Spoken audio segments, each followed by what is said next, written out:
Mic check, mic check.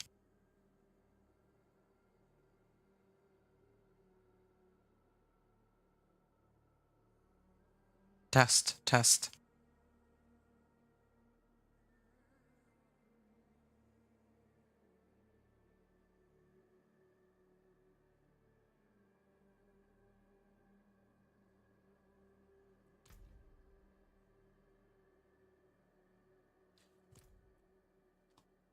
Hey, what's going on? It's Inventor here. And I'm back with Diablo 4. Now, I do find it a little... I do find it a bit interesting that last week, I think, my stream was on Tuesday.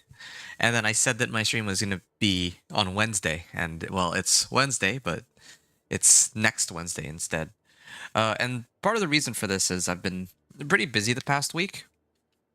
I've been pretty busy with other things. I also took the time to really, on my off time, mainly, playing with others, I was working on Companionite, like my companion druid, and I discovered that there's actually a bug with Alpha Aspect where the damage on Alpha Aspect doesn't really seem to carry over to Wolves if I have Storm's Companion, is what I think a post that I read was saying. Now, at this point, I'm pretty much... Like, I could continue grinding out this character. I have kind of managed to get Air of Perdition, Shadowfall's Death. Again, I played with others on this character, so I actually did take some Belial Husks. So that's fine, whatever. But I'm not really too interested in showing off this character, and I'm not really too interested in the Treasure Goblins event. Like, I think the Treasure Goblins event is kind of cool, and it's kind of fun to be a part of, except at this point, I've already gotten all my characters to Torment 4, and I'm not... yeah, like, I've already gotten my characters to Torment 4. I'm not really too interested in, like, grinding out pits to get them all the way to who knows what. To whatever pit clear, I mean. If there's people who want, like, specific builds, then I might try and do that. Let's say, like, I don't know, someone who wants to see me play, like, Firewall, Sorcerer, then maybe I'll do something for that. But right now, I feel like I've already gone through the roster of builds I wanted to play for this season. I did my Druid.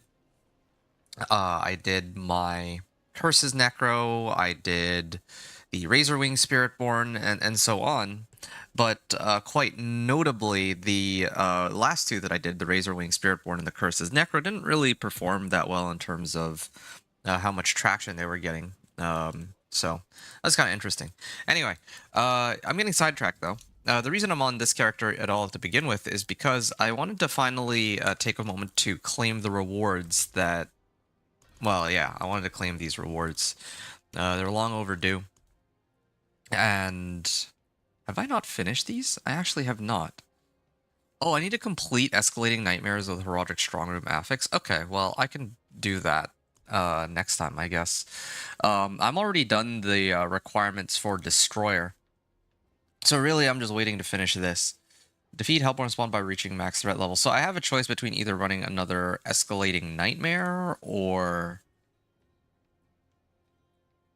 Yeah, either I clear the Escalating Nightmare or I do the Hellborn spawn by reaching max threat level.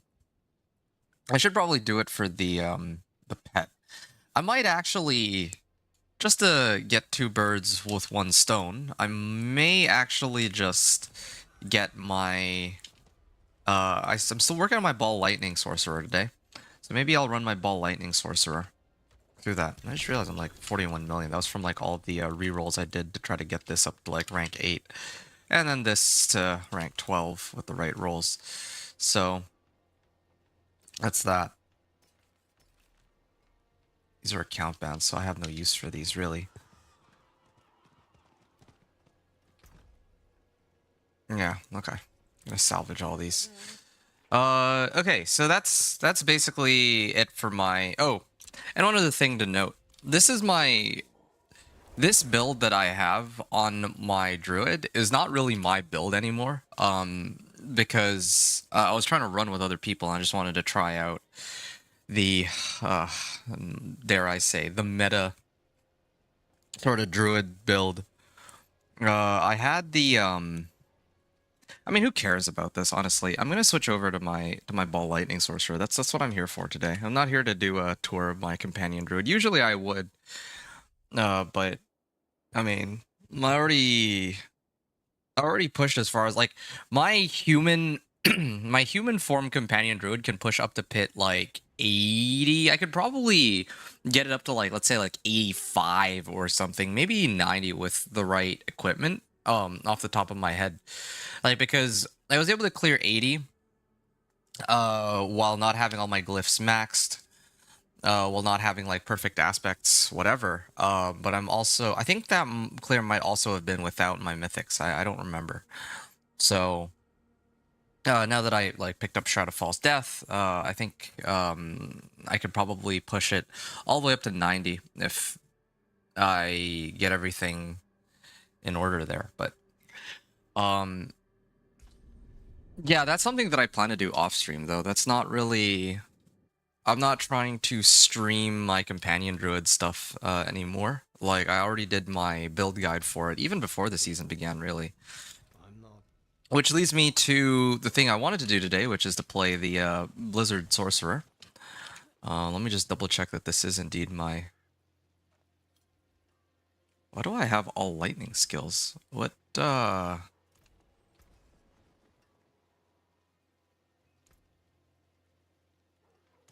Okay. I actually don't remember well, actually, right, this is Ball Lightning Sorcerer. Okay. Thought I was playing Blizzard for a second.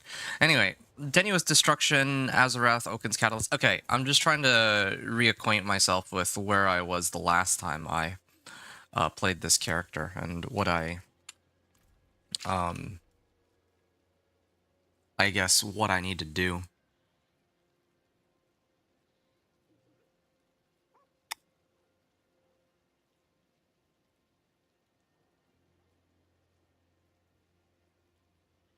Huh.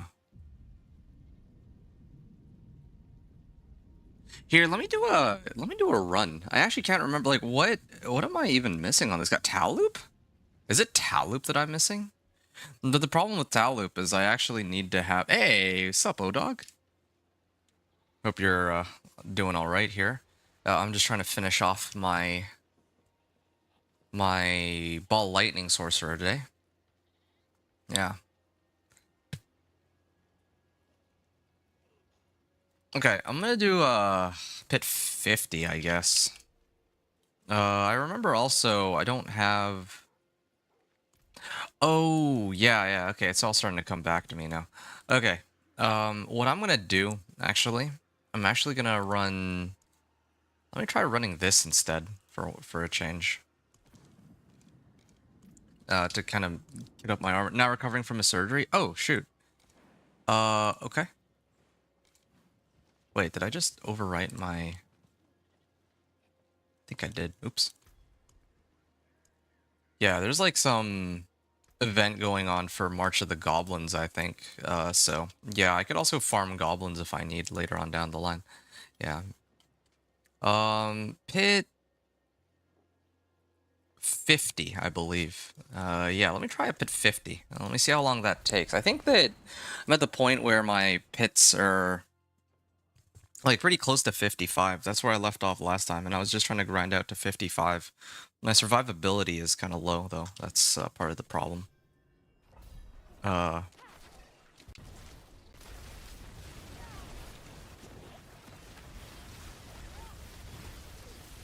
yeah, okay. It's starting to come back to me, just a little.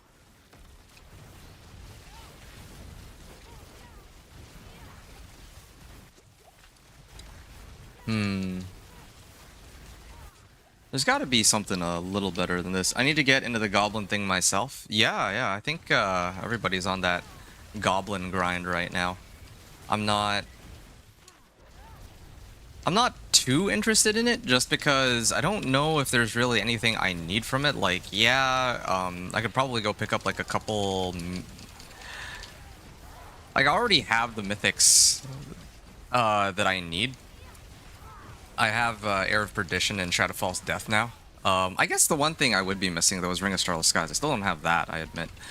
And what else am I missing?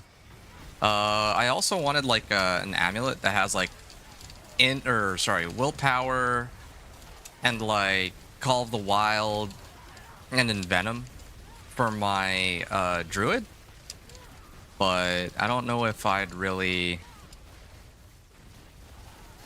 care to, go out of my way to pick that up. Like, I'm not really interested in pushing like the highest possible pit on the druid or my companion druid. And the thing is, like, I actually already migrated over to a meta druid build just to try it out, and I think with the meta, because here's the thing, like, I was running alpha aspect, but alpha aspect is bugged. It's supposed to give me like 200% damage to wolves, but apparently it doesn't actually even work on my active if I have Storm's Companion up, so like, it's not even working as intended, which is a little silly.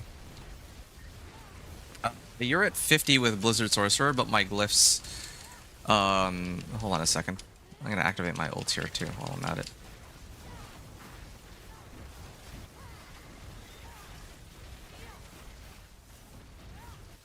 Let's see. I'm at 50 with Blizzard Sorcerer. Okay, but my glyphs are 2020. Oh yeah, you got a ways out.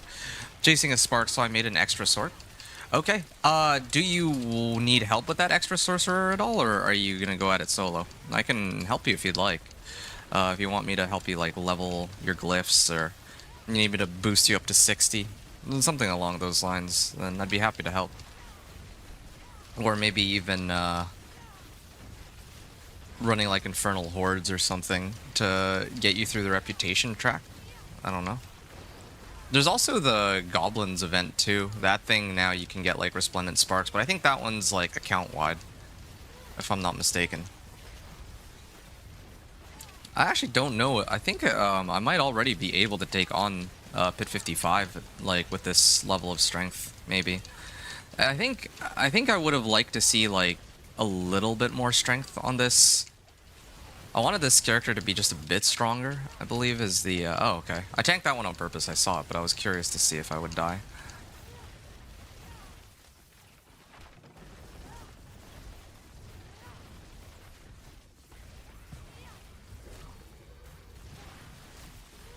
Fade cooldown reduction. But yeah, that's cool though. I mean, level 50. That's pretty cool. And you were using like the build that I showed in my video, right? If I'm not mistaken. Yeah. The other thing I meant to do today is to actually test the setup that you wanted me to try with the you said Penitent Greaves, right? Penitent Greaves and Frostburns. I can try to get that on board, but I'd like to finish this first. Then I can try to test out the build with Frostburn and Frostburn and the Penitent Greaves.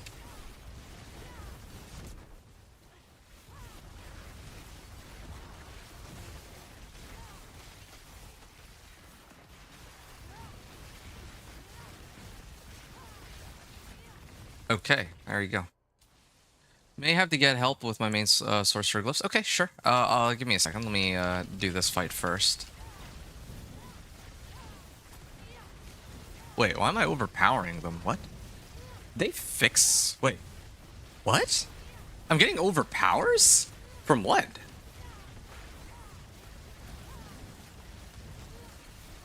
What am I overpowering from? That doesn't look right. I mean, did they fix it so I can finally overpower with Ball Lightning? Because if so, then that's kind of a big deal. I don't have, Huh? Well, okay. I'm gonna need to test that in the training dummy. If they finally fixed it, then yeah, like, I need to... That means that I completely need to adjust my build. Maybe not completely adjust it, but, then for sure I would have wanted to use... I would have wanted to use the Banished Lord's Talisman in that case. That's kind of crazy. Nice run. Great on overpower. Yeah, thanks. It'll be later. Take your time. I'm eating now. Okay, sounds good. Let me finish this up then. Oh, yeah. This guy also playing a summoning druid. It's the same. It's the same setup. Willpower and Venom Call of the Wild. Well, that's what everybody runs, but I mean, that's to be expected. Those are like the three biggest modifiers, so not really much to say there. Okay, I'm actually going to test this. Why am I getting orange numbers? This is so bizarre. Hey, what's up, Lee? Good to see you. I didn't end up streaming last week. I originally intended to stream the following day, but yeah, ended up having some stuff came up, so I wasn't able to quite interesting. Yeah, I wasn't quite able to do a stream, even though ironically I said I'd stream on Wednesday and that like last week, but then it ended up being this Wednesday. Anyway, yeah, how are things going with you, Lee? How's your Spiritborn? It's been a while since the last time last time I caught up with you. How's your build coming along now? Okay, so it's not like I have the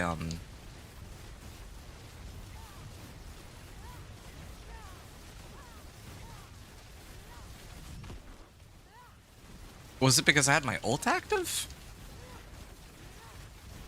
Here I'm no longer overpowering.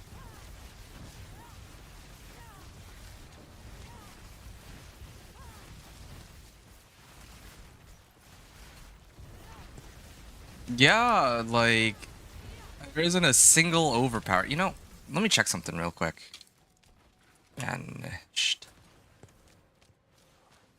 Okay, let me put this on. This should make it a little easier to determine. Yeah, see, there's like one blue number, but I don't think that had to do with my... Yep, as I suspected. I am not getting any orange numbers here. But early, I saw like 406k, but maybe that's crackling energies. I'm genuinely confused. I have no idea where the overpower is coming from. I bet that there's some kind of bug associated with it.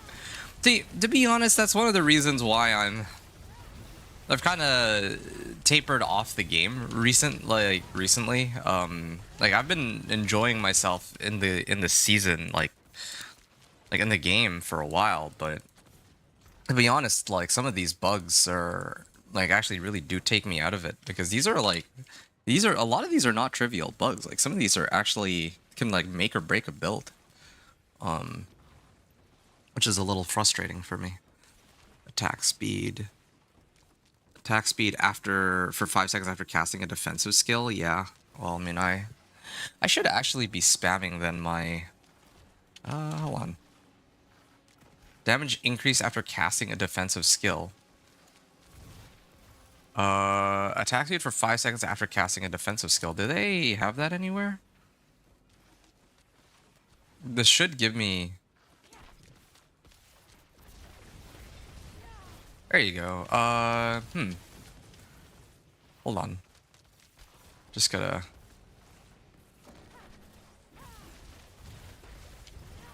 It's not... The status effect isn't even being shown anywhere when I do use this. Huh. Yeah, it's not written here anywhere. Like, even though I have Okun's Catalyst modifier, I'm hoping that it actually is working.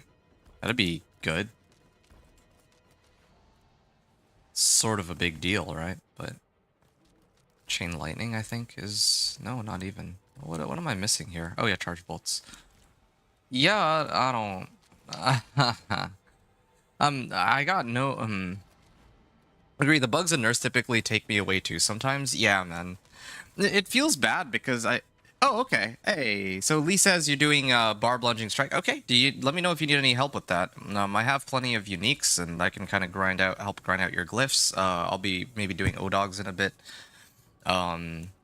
Yeah, so if you guys want, I can help you out with that.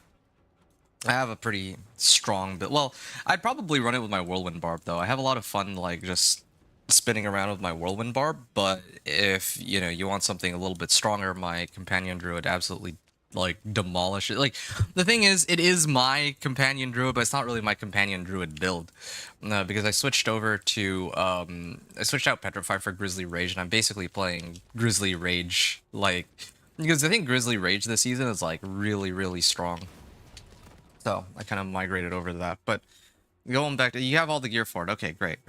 Yeah, so I mean, based on this testing, like yeah, they haven't actually fixed ball lightning, but it's kind of weird because yeah, I had the ball lightning available when I was doing that run. So there's definitely some bug going on there. I just don't know what. I'm not going to test every individual thing, but there is a bug going on there, which is a little frustrating. Let me take a look at one other thing. Okay, good. I have Obdicite. I should probably finish masterworking the rest of my stuff, especially this. Yeah. Oh, you know what? I know what's going on here.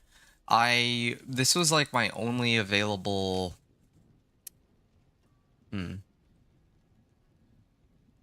Yeah, this was my only available set of boots that had attacks reduce evade cooldown. I think that's why I'm using this.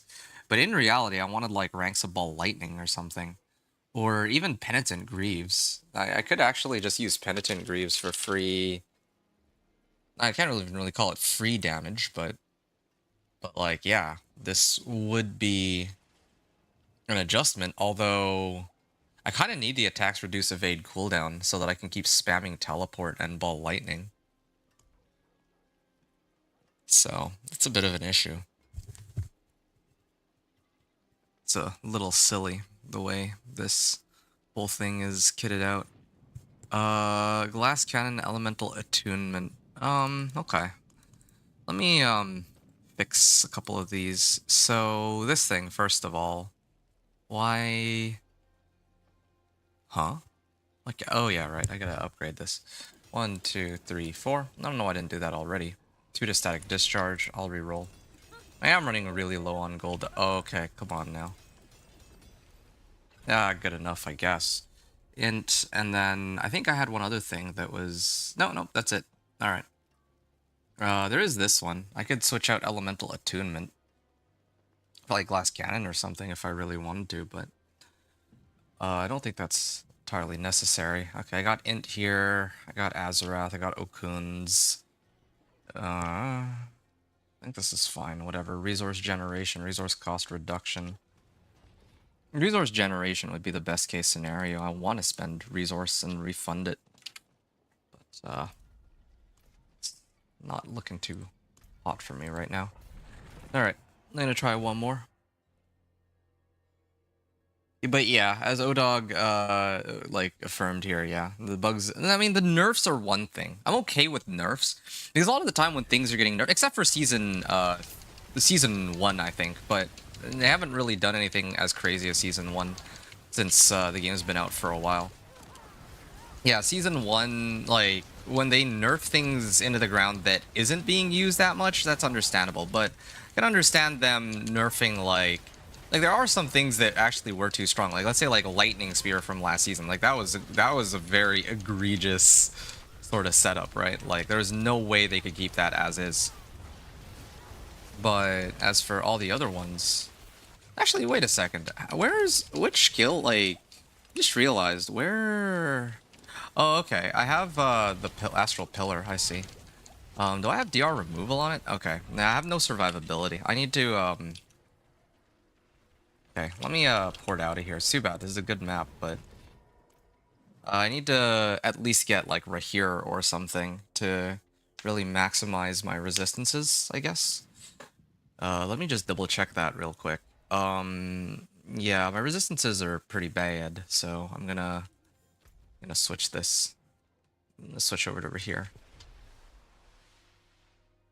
I have all gear for it. Yeah, it's very fast speed farm build. Nice. Glad to hear that you're that you've got your...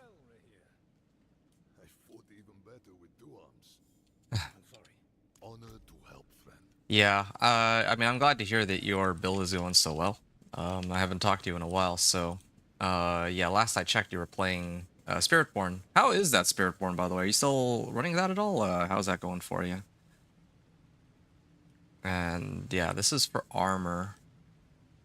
Movement speed is not necessary, I think, in this case. This is maxed out. This is for resistances.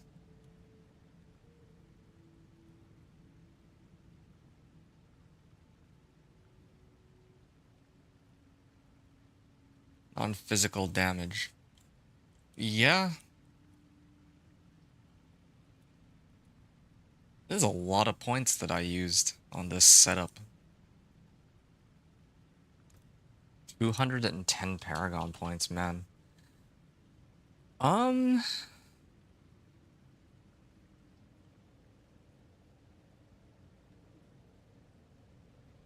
63%. Is it because of... okay, it's because of Azarath. That's why my cold res is so high.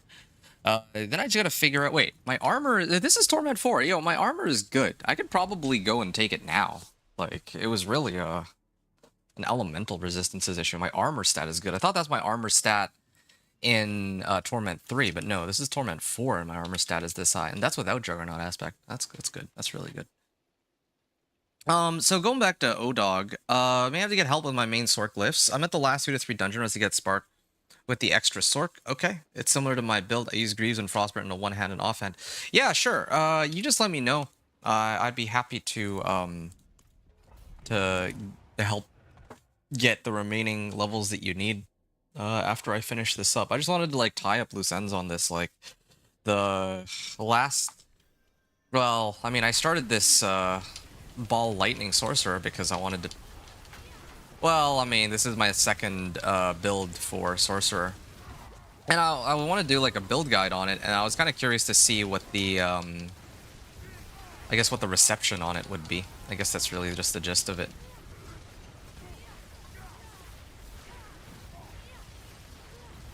Nah, it's not as much damage as I'd like. I'm actually really tempted to just throw on like a Tau Loop. Although maybe these guys are a little bit... These guys might be a little, like tankier than the rest of the monsters in the rest of the run.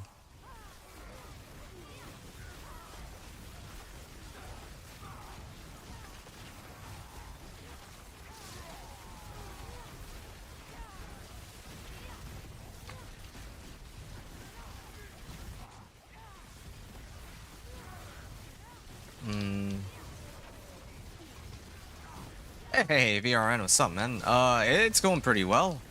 I am just in the middle of working on my Ball Lightning Sorcerer. And... yeah, I'm just working on my Ball Lightning Sorcerer. This is kind of a build that I kind of started a while ago. And I wanted to kind of like finish things up, like tie up loose ends. So that I can move on to bigger and better things. When I say bigger and better things, I mean that, yeah, I'd like to actually do some other builds, maybe. But although I don't know what yet. Or, I think last Epic is going to be releasing their new season, like late August. So I kind of wanted to prepare for that by maybe getting it into like last Epic. So there's like a couple different things I was like thinking of doing as a possibility. Oh, very cool. I got a Spiritborn build guide I would like a critique on. Oh, yeah, sure. I mean, to be honest, I'm not like... I'd be happy to give... to share whatever knowledge I have, but I'm not like... I don't know if I'm not like very confident or familiar with Spiritborn, so I can probably point out like the very bare like basics, I guess.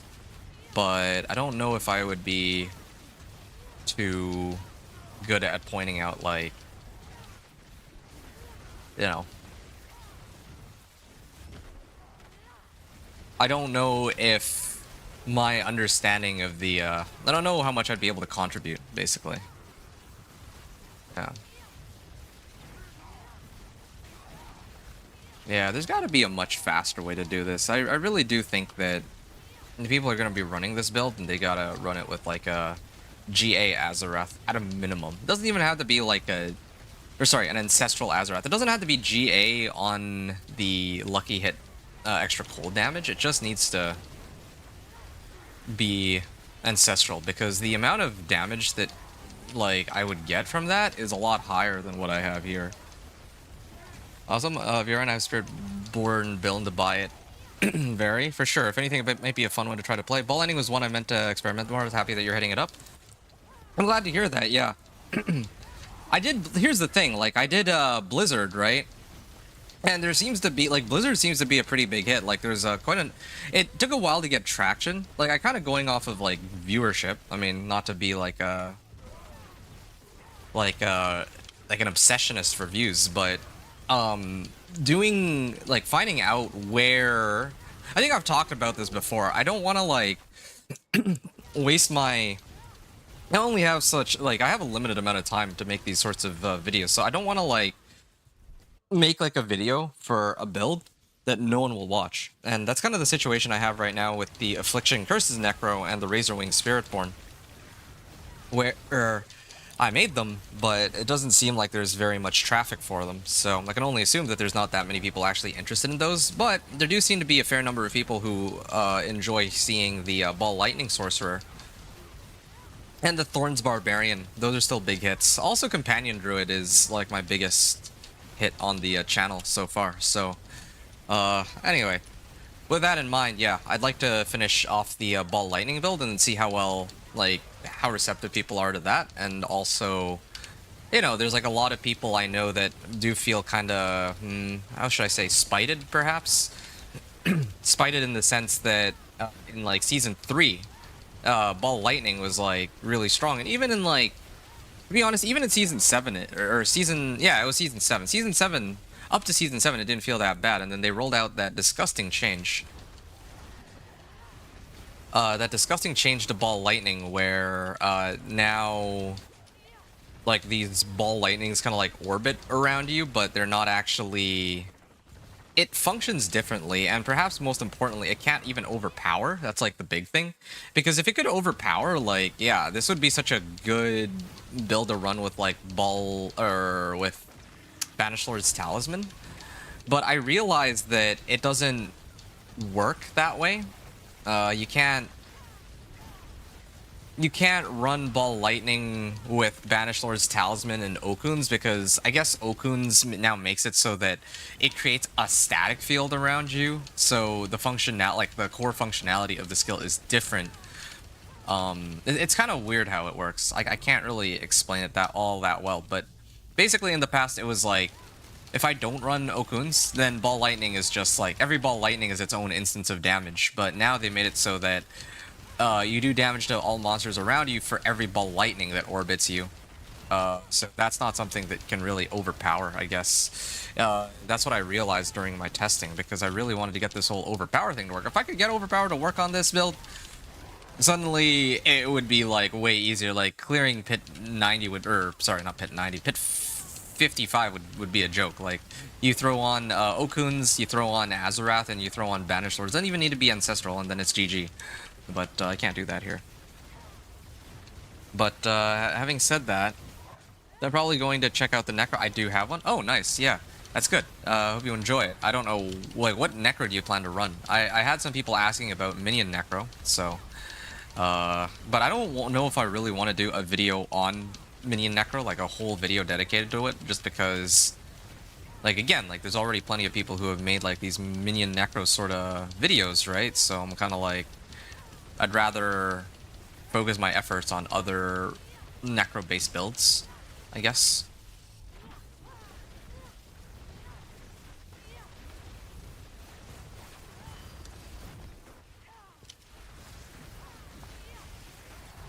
Yeah, so this is kind of where I'm at with Ball Lightning. This is Ball Lightning able to clear Pit 55. I'm pretty sure I'm going to be able to clear Pit 55 off of this, to be honest.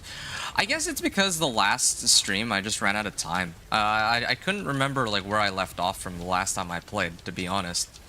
And I think that it's because the last time I played, like, I had to go. Like, I was in a rush. But I was already like really close to the end, like if I remember correctly. I just needed to finish the remaining. I just needed to like switch out Rahir. That was like the big thing.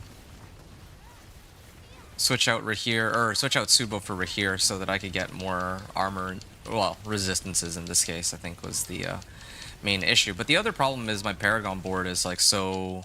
I'm running like 200 Paragon though, which is like kind of crazy. It's not a very good look. I gotta admit, like, that I'm running like over 200 Paragon points to make this build able to clear pit 55. But honestly, I don't... Oh, there we go. Alright, here we go.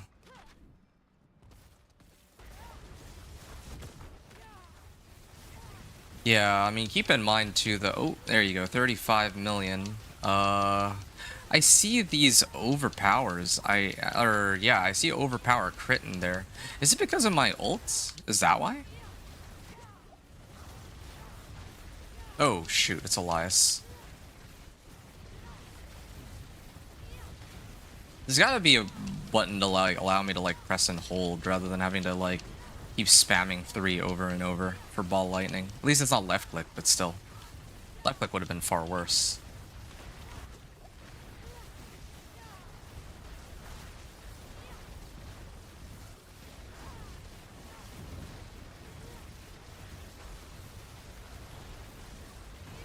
Yeah, I just feel like there could be further adjustments to the build, but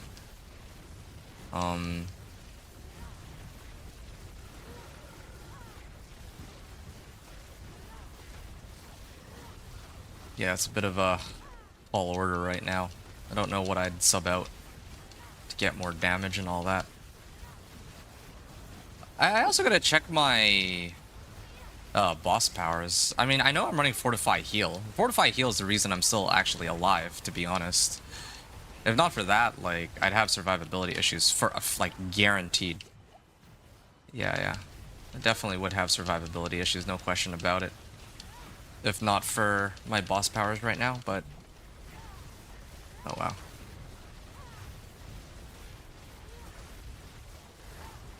$21 million. Yeah, I'm really wondering if, you know, I think that's probably Azareth. But again, earlier I was actually landing like overcrits. Here I'm not running any overcrits, so like 0. It's like it's one thing to have like a situation in which it is one thing to have a situation in which my crits like sometimes show up, or you know, if I saw like even one orange number, even a single orange number, I would kind of back off and be like, okay, yeah, well, this is clearly, yeah, it's just a really low chance. But here, it's not showing up at all, versus earlier, I was getting overcrit, like, every, like, second or two, right? So I don't know how or why, or if there's some specific thing I need to do to trigger it, but either way, I can't imagine it being anything other than a glitch. Which is kind of frustrating because that's like that's a huge source of damage that I'm missing out on. Okay, I'm just gonna burn out my last potion there. Okay, what was my runtime on this anyway? Oh, actually, it wasn't terrible. I still had like 3 minutes to spare. Yeah, could I improve this build? Yeah, I'm sure I could. So let's take a look at what I'm running here. Maximum resource generation. Do I even need this? Like, what if I take this off? DR removal too. Like, what if I replace this with execute? Then what? Resource generation. Like, do I even run out of mana when I play this build? I'm not actually sure.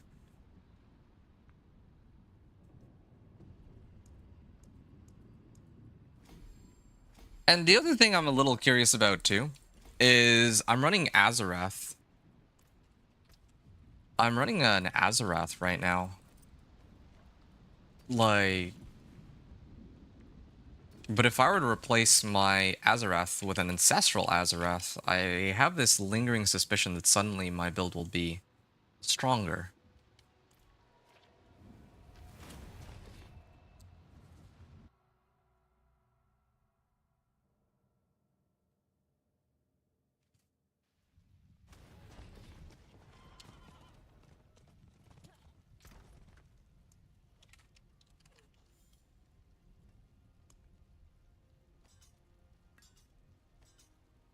Okay, so this is like just to look at the difference here. This is a Masterwork rank 4 Azarath, and I rolled Lucky Hit as the crit. And then this is a plain Ancestral Azarath. The minimum roll on it is 4250, which is double, more than double that of what my old weapon was. Never mind the fact that I get 15% more damage just from having this by itself. Yeah, I am a little curious. Wait. Oh, my potions actually ran out and elixirs. So I gotta adjust that. Hey, by the way, VRN, you said that you have your Spiritborn build guide. Did you want to, like, post that now, or... Yeah, I'd be happy to take a look. Either now, or later, or whenever. Okay, I'm gonna drink up here.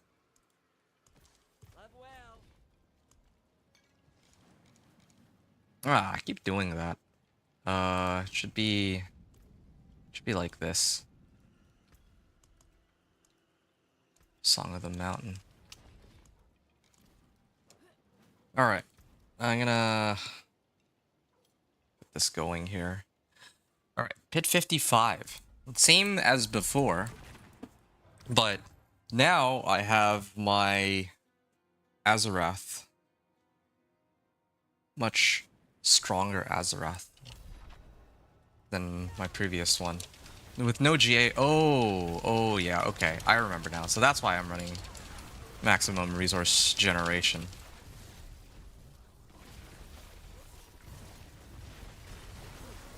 Okay, now it's starting to make sense to me. But execute is kind of a tough gig to give up, though, I admit. Yeah, they're dying, like, substantially faster, though. Like, it's not comparable. Because now I have execute and I have, like, a better Azarath. Yes, this is...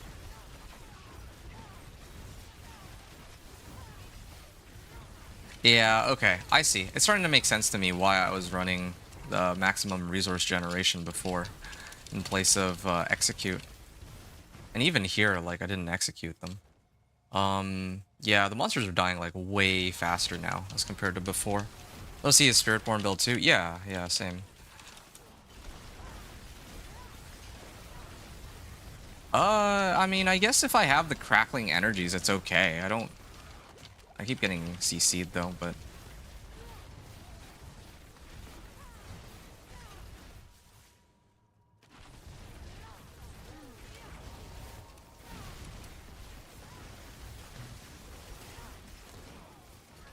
Oh, ouch.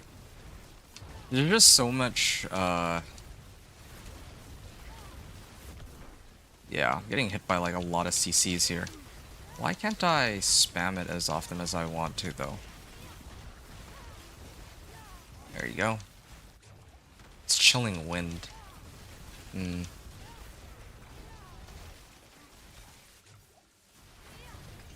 Okay. I'm pretty sure it really is just that upgraded Azarath that's doing all the damage, though. Like, the damage numbers don't even look that... Well, they do look quite a bit higher. It's like 14 millions. I'm just waiting for, like, the really, really big ones, but... Yeah, like, this run is clearly going way faster. Like, I'll be able to clear it with, like, an extra 5 minutes to spare. Like, I'll probably make it to the boss. Based on this, I've already been at this for 3.5 minutes. Probably another half a minute gets me to the halfway. Well, another minute gets me to the halfway mark, so 4.5. Here, let's see what the halfway point is real quick. Let me finish this pack up.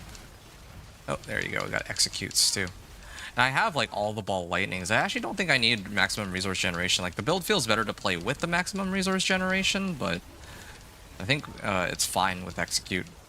It actually is okay. Like as long as I just keep picking up the crackling energies here. Okay, I'm at the halfway mark now, and I've been at it for like 3 minutes, so I make it to the boss at like 8.5 minutes. I'm pretty sure I save. I should probably just finish the run, I guess, but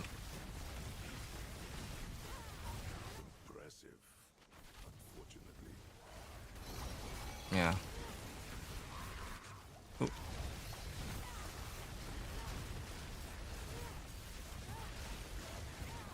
I do like the execute, though. I think I'll keep the execute. The execute should save me a lot of trouble. There. Definitely save me some time, I would say. And especially the monsters being any tougher doesn't have an impact either. It's not like, oh, I need to kill monsters in order to trigger getting a more resource. No, it's not how it goes. Yeah, like there's some builds like oh, another blast wave shrine. Nice. Yeah, with my companion druid, in order to get the most out of my I'm surprised he's still alive. Like, he's supposed to get executed there. With my companion druid, I actually need to injure or kill enemies to trigger the, I think it's the Reverie Horn gem to get, like, the most amount of damage out of that. But in this case, no, I don't even need that. Oh, okay. Well, kind of wish I'd saved that shrine for this one. Oh, shoot. Yeah, I don't think I'd survive that. Yeah, I need to injure or kill enemies with my companions to get, like, big boosted damage. Here, I don't need to kill them, I just need to hit them. And then I produce the crackling energies. The crackling energies just do so much more damage.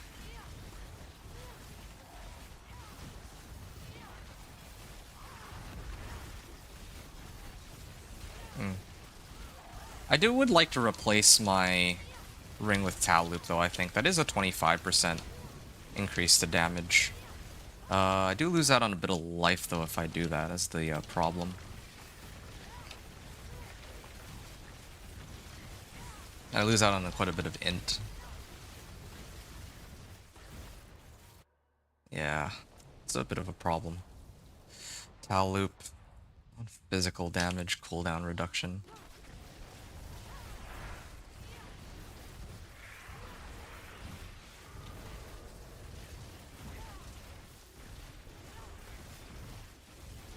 Yeah, I mean, as I expected, I saved like an extra 5 minutes. Now the only question is, how long does it actually take me to deal with the boss himself, in this case?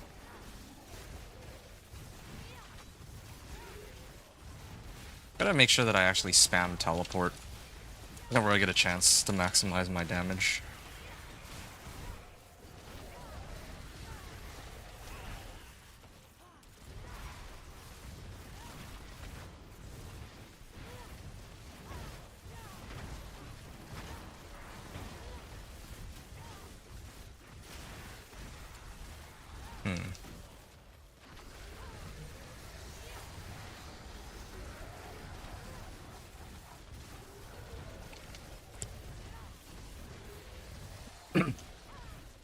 Alright.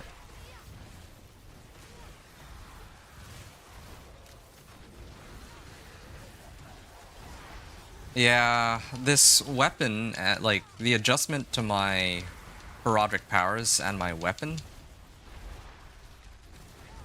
have really increased my clear speed on this for sure. But there's gotta be other things I can do to adjust the build to do even more damage, I think.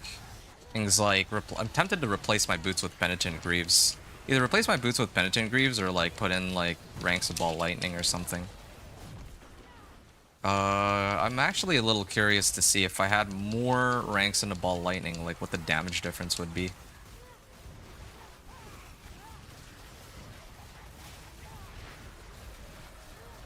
Yeah. Use the defensive skill whenever it's up. Well, I mean, this was the build that I had for when I was originally speed farming with it. The lower pit tiers. But maybe I need to have... Oh, no. I think that might actually kill me. But if I'm actually pushing up higher pit tiers, then I may need to make some adjustments for this specifically. Just for these runs there. Yeah, see, that was actually too easy. Alright. There's gotta be better ways to go about this. 160, 126. That's another thing, too. I should probably get, like, a proper skull. I don't know why I'm still using this junk skull. Oh. Didn't actually bother to upgrade my glyphs. At this rate, I'm gonna level all my glyphs from limit testing before I actually do my Pit 55 clear.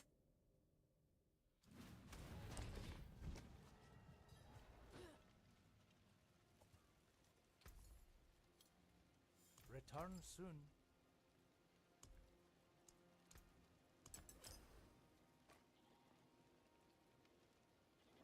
Grand Skull, Royal Skull. Oh, I see. No, that's okay then. You know, the other issue here too is I'm not using any of the Herodic Jewels. If I use the Herodic Jewels, yeah, no, for sure, this is an easy clear. I don't know, it's a little difficult because I don't have like a very specific guideline as to... Like, I try to go off of what people should or shouldn't have available. But in this case, right, like... I feel like it's almost easier to make one of the Herodic Jewels than it is to level all of my glyphs and get all this many Paragon points. Which jewel to use for Blizzard build? All right, that's a good question. Let's find out together. I mean, if I were to guess, it's the same three that I pretty much always use. Like if you're asking me to recommend some, so probably for Blizzard. I thought I'd already talked about that one on the video. Maybe I missed it. Miscellany. Here we go. This is like the three that I usually go with are Idol from Below, not Liminal Echo, Scornful Light. Those two are a given, and then after that is where it gets a little dicier because I don't. So Idol from Below gives you core stat, max life unhindered, and this one just straight up gives you 20% more elemental damage. You do take 10% more though, but yeah, I mean, I operate under the assumption that you'll be able to, you'll live, right? You haven't used one yet, so yeah, I'm definitely needing to know. Okay, well, the safest bet would probably be this one, Scornful Light. If you have enough, like, materials to make a Scornful Light, then just make a Scornful Light. And then after that, Idol from Below. You can't go wrong with those two for Blizzard. And then after that, I don't know what the I don't know what I'd run for the third one, to be completely honest with you. Well, I'm sure that there's some options.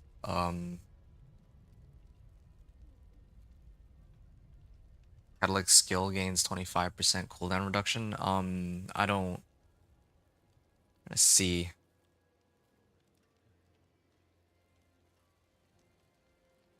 This wouldn't be bad if it actually worked with Blizzard's base damage, but I don't think it does. I think that this is more... Sorry. This works with Blizzard's base damage. This doesn't work with Ice Spikes, I don't think. I'd have to look at all the other ones. Like, this is what I have available, but here, let me see what the other... What else I got? And I think... Here. What would the third one be? Well, let's find out. I'm gonna check this.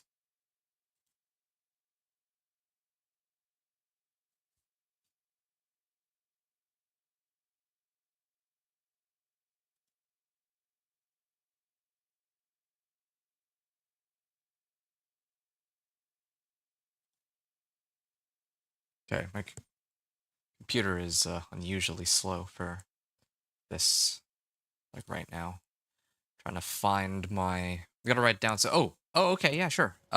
Scornful Light, and Idle from Below. So here, this one, Scornful Light. Yes, you already got that one. So Idle from Below, this is the other one. So I'm gonna show that. Oh, I guess it won't let me alt tab out while keeping this here. So these are the two. Now, while you check that, I'm gonna try to see if I can find a third one.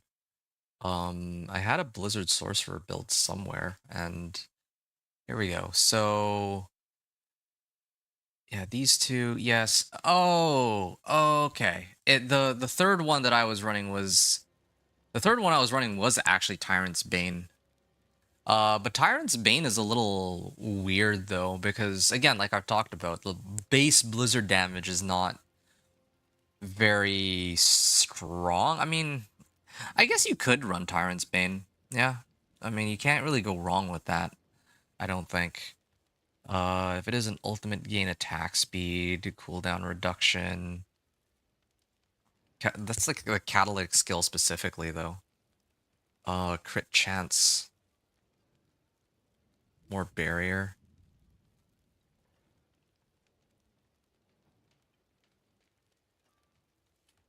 Okay, here's what I'm gonna say. If you need any of these like modifiers, like crit chance, like if you can't hit like... I think when I was running my Sorcerer, I had roughly like, or my Blizzard Sorcerer, I was able to reach like what? I think I usually aim for like 50% crit chance before getting any of like the mythics, right? But just to make things simple, I would just go with Tyrant's Bane. So in order of importance, Scornful Light, then Idle from Below, and then Tyrant's Bane. Those would be the three that I would take. You had to be careful with Idle from Below because it'll sometimes spawn like these Jewel Guardians, which might be a little annoying. But most of the time, well, generally speaking, you could just like ignore them as long as you're not like going AFK in like the pit or something. But yeah, like sometimes they're gonna spawn these monsters next to you. You can either, if they're too tanky, you can just skip them. But otherwise, if you can kill them fast enough, you can like just, well, yeah, just kill them, right? Uh, because they actually do count towards the progress of your pit run when you kill them. I found out. You got disconnected. Okay, I'll just write it for you. These three. So Scornful Light. One Scornful Light. Two would be Idle from Below. And three would be Tyrant Bane, I'd go with.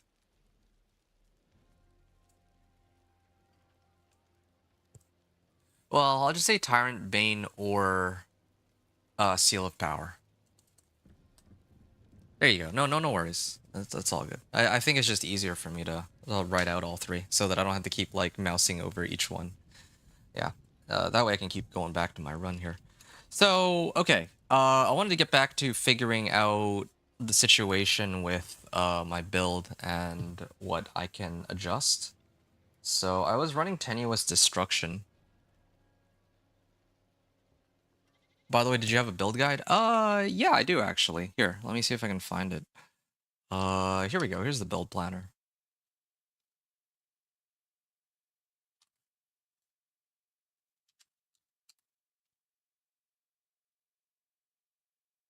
For Blizzard Sorcerer, I take it. Got it? Yeah, no problem. Okay. Let me know if you need anything else. So, I'm just trying to figure out, like, how else I want to put my... Like, what else I want to do to put my build together. Hey, sup, Anthony?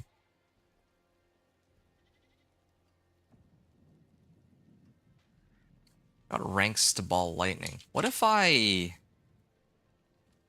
Okay, what's the cooldown on this anyway? 12.2. Okay, so what if I would just replace this? What if I swapped it, like, right now? There. Ranks to ball lightning. Or maybe I should use the,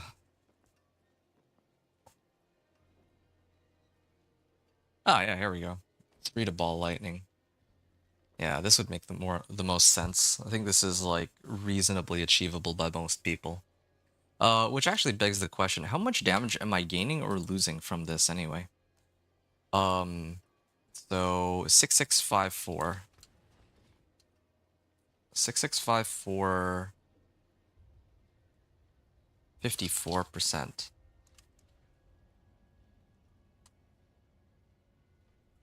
And then if I put this on, 665, oh, 8183, 63%. So I'm going from 63 or 54 to 63. That is a 17% increase in damage.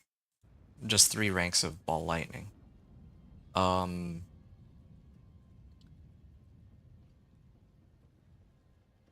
3 ranks to ball lightning. Teleport's cooldown is reduced. Yeah, I don't think I care about this aspect anymore. Yes, hi Anthony. Hey. Well, I mean, I know you're responding to Anthony. How's it going, Anthony? It's good to have you here with us today, and hope that your runs are going well here. Lucky hit chance while I have a barrier. It's not like I really have a barrier most of the time.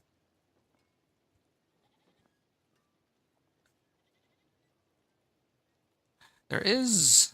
Isn't there Orange Herald? No, not that one. There was another one that I was curious about.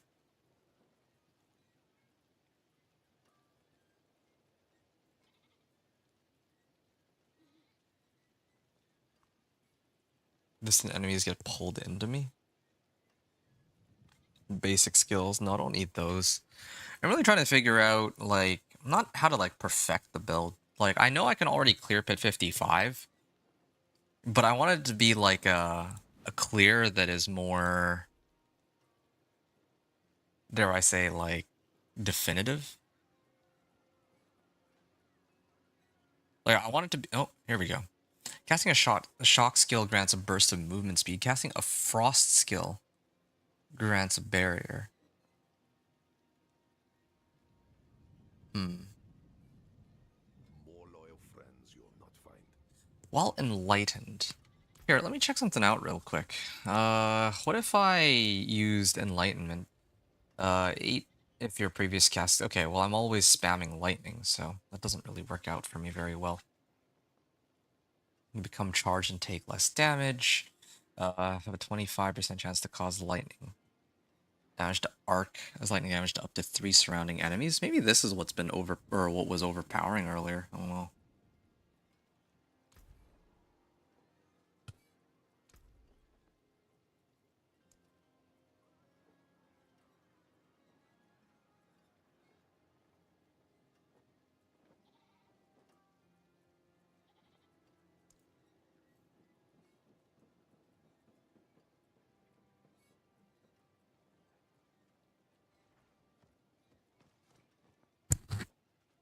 Loop.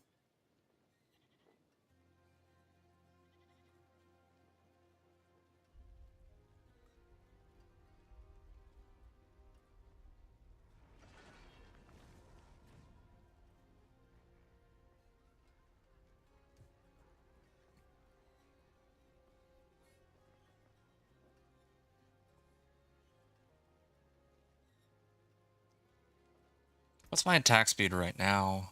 Attack speed is only 19.8%. Wow, that's actually pretty bad.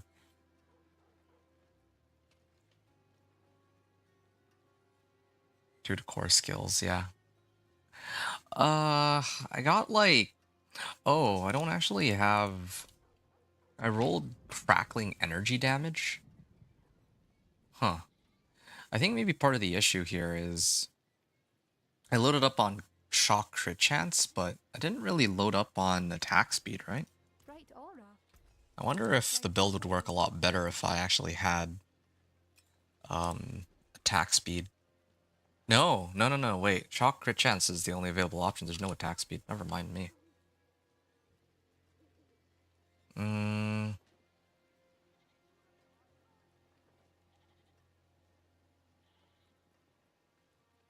Yeah, I think that overall this would be, especially if this had like attacks reduce evade cooldown, this would be way better than Penitent Greaves. What do I really get out of Penitent Greaves? Just more cold res, more overall damage, but that's not even all the time. No, this is better without a doubt. Never mind if it were like GA, then I'd get like more ranks to Ball Lightning. And then I could probably pump it up even higher if I masterworked and selected Ball Lightning as the temper. So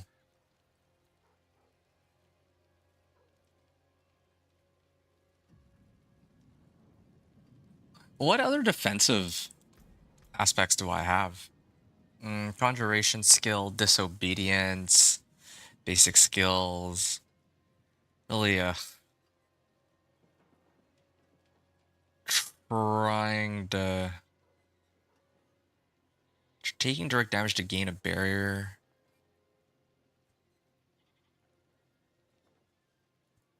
$10.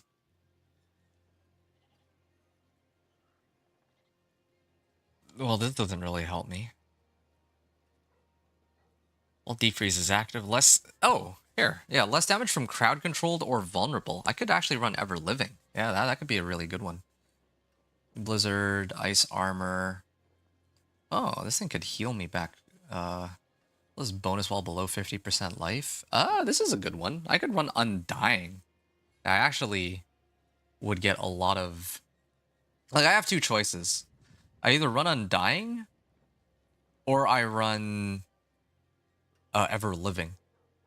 I make most monsters vulnerable with my Lightning and with my boss power. Or Herodic power, I mean. But this thing would actually help keep me full life, but I already have something that helps keep me at full life anyway with the Herodic power, so I don't know if there's a need for that. But I always would have a way to self-heal. This is also very tempting. 28% less damage? That's a big reduction of damage. Alright. For some reason, I love Protector aspect. Run that more than anything, especially when leveling. Okay, let me take a look at Protector real quick. Aspect of the Protector. Oh, this one. Yeah, yeah. I remember I used to love running this aspect too. I used to run this with Conceited. This was like way back in like season 2 or season 3, well before they added way more options in the game, right? Like, yeah, I remember, yeah, this with Conceited was like the only way that I could get a barrier on some of my builds. Because yeah, back then it's not like now where there's plenty of ways to get like fortify or barrier, and especially if we're looking at like the seasonal powers, then usually there's like way more options now to get barrier. But yeah, it's not a terrible, this is not a bad aspect by any means at all. But in this particular case, I want something that lasts a lot longer, I guess. Yeah, this thing would give me 28% less damage for vulnerable. It's either that or healing. I don't know. One of those, one of each. Masterful work. And then here I would use the utility aspect for ball lightning, right?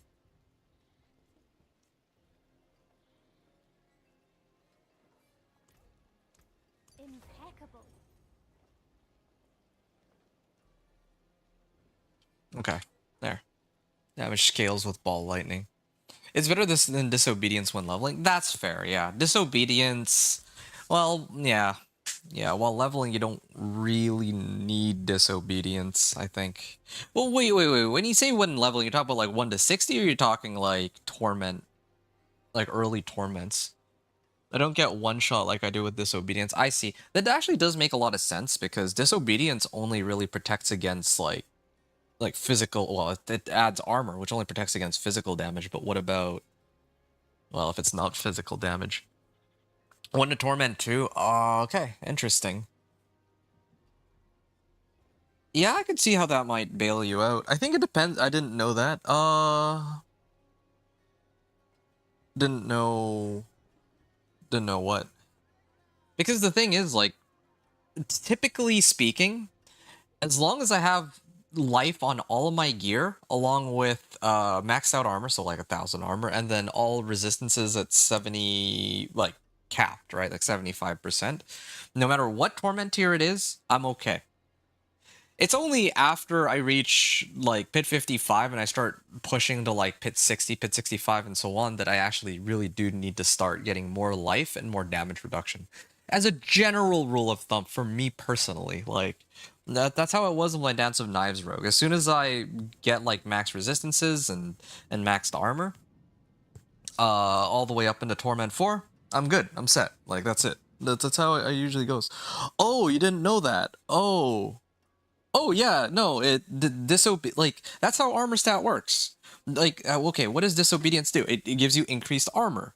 And what does armor do? It says reduces physical damage taken from enemies, right? So disobedience essentially only works against physical damage, which is, to its credit, the vast majority of attacks. Like whenever you get hit by a monster, generally speaking, it's going to be a physical damage-based attack a lot of the time, like just a general hit from a random monster. But I mean, if you're going up against like, let's say like some random elite packs and they have like, let's say like shock lance or something, yeah, disobedience probably isn't going to help you against that, but having a barrier will, because barrier is for any kind of damage, right? Same thing with just generic damage reduction, which is what I'm trying to pick up right now. But yeah, yeah.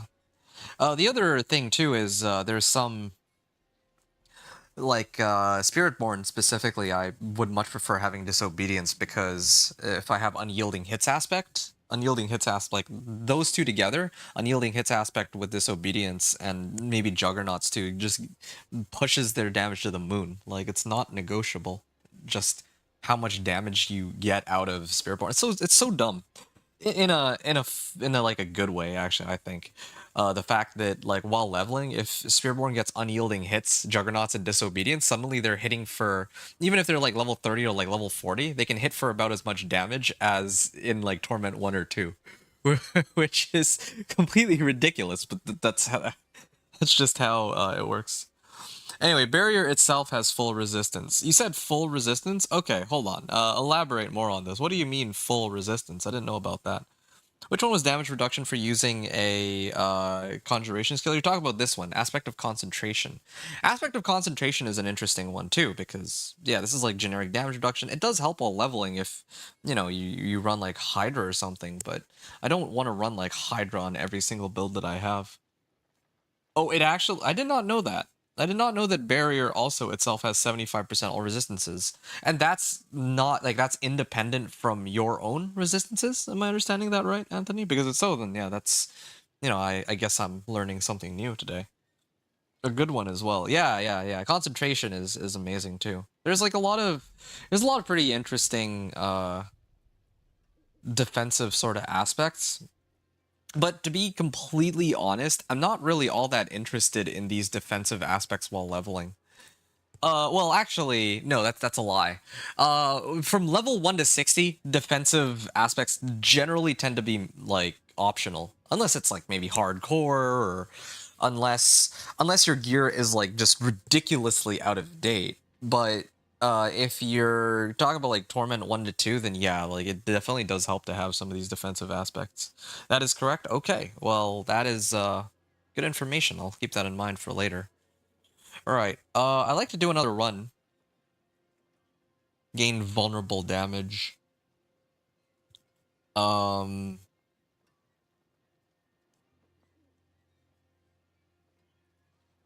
Edge Masters is out of the question. No doubt about that. Let me take a look at what other offensive aspects I can use. And, I'm good after that, I think. I've used Flame Shield in passive slot for extra life. Ah, okay. I mean, that's one way to do things. I don't like to run, like, here's the thing. One of the boards I usually prefer to run is Enchantment Master. I think it's this one, right? No, that's Frigid Fate. Is it this one? Okay, fine. Of course, that's the last one I check. Wait, what? Oh, I don't have... Huh. I'm not running Enchantment Master? Okay, this is a little embarrassing. I don't have Enchantment Master. I thought I have Enchantment Master, but I don't, so I actually don't even need to... I don't need to run both of these. I will regardless, but... Anyway, usually most builds I run Enchantment Master.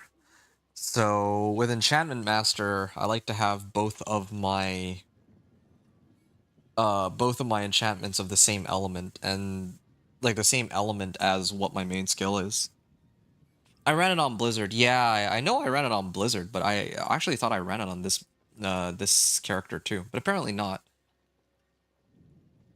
I guess it's okay. It's probably big. So this is where my Enchantment Master would usually go, but the reason why I don't have it is because I replaced it with Ceaseless Conduit, since, well, Ceaseless Conduit is it's pretty good. Yeah, I don't really think I need to go any further than that. Like, yeah, Ceaseless Conduit gives me extra damage if I have Crackling Energy charges, and I'm always picking up Crackling Energy charges, else I have no mana, right? So, yeah, it's fine. Bonus damage to vulnerable enemies. I think, oh yeah, I run Frost Nova from my rune, so I always have some there. Yeah. All my skills deal increased direct damage. So 60. Wait. Hold on. Increased direct damage? Does that. Here, let me check something out real quick. Kind of gets me thinking. Does that. When it says direct damage, does that mean. Does that actually work on my. On my Okun's Catalyst? Is that considered direct damage? Because, like, there's some interactions that are just so bizarre, right? Like, I can't even overpower with Okun's Catalyst, so I don't know if maybe it also is. It's not counted as like direct damage or something. If that's the case, then I'm missing on like 60% of my damage. Yeah, I'm gonna check this out. Again, another one of these ridiculous interactions. You ran it on Blizzard. Really appreciate these vids. They do help with the game. I'm really happy to hear that. I mean, like. Yeah, I mean, thank you for giving me feedback and watching. Like, that's kind of why I make these videos, right? Like, I want it to be the case where, hey, if you want to, like, play a specific build, then, you know, you have the means to do so. Yeah, and with room to grow. I don't want it to be like, oh, I make the video, oh, here you go, you need a whole bunch of mythics, and then, yeah, the build will work. Like, of course, if you have mythics, like, you can make pretty much any build work. I can't even really call that common knowledge or anything of that sort, but that's just how it is. Like some of these items are just so strong. But yeah, no. Are there, by the way, you don't have a single mythic? That's fair. I have mythics on, like, yeah, I have mythics on my companion druid, but it's only my companion druid that runs mythics. Yeah, and I guess my whirlwind barb, but that's like, to be honest, like my whirlwind barb can function perfectly fine without it. It's just that I'm kind of lazy to try to dodge everything, so I just throw on Tyraels so I can like mindlessly AFK, hold down right click into spin to win, and then just go and kill everything that way. But you have the worst RNG in Diablo history. I see. Yeah, I'm not sure what to say there. That's one of the reasons why I try to make these builds without mythics in mind. Like, yeah, of course I can always give a variant of a build with mythics. Like, every single build that I make would be better with Shroud of False Death. Like, simple as that. But obviously, not everyone has a Shroud of False Death, right? 2 sacks of Husk last season, got 1 Spear of Lysander. Oh, that's just absolutely atrocious luck. Even I didn't have luck that bad. Like, the thing is, I don't tend to get the mythic that I'm looking for, but I tend to get lots of mythics. Let me actually show you something. Or yeah, let me show you something here. Like, yeah, I got like this season, the ones that I found were Doombringer. I think I actually got 2 Doombringers. Yeah. So far this season I got 2 Doombringers and Ethereals as my drops. But I think last season I got like 4 Melted Hearts of Selex, 3 Spears of Lysander. Like, I got all the most useless ones. I don't think I found a single Shroud of False Death. I didn't find a single Air of Perdition. But then meanwhile, other people I ran with were getting them like left and right, you know? So I admit I was like just a little jealous. Okay, I'd like to run like a fun little test here and figure this out. So this boss training dummy. Okay, let me start off without this node. So I should there we go. So I should be... Man, wow, this takes forever. Why am I so slow? Wow, I feel actually ridiculously slow. Maybe that's the difference of having movement speed versus no movement speed.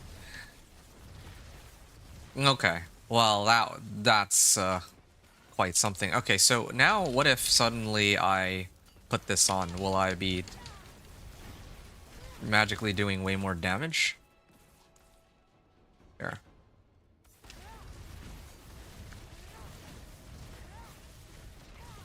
I don't know that I am, to be quite honest. I may have to switch. I may actually have to switch the. Wow, I actually don't think I'm doing any more damage with this legendary node now that I. Oh, now that I think about it.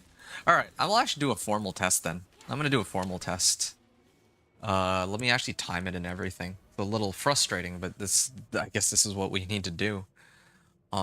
That's kind of part of how these things go.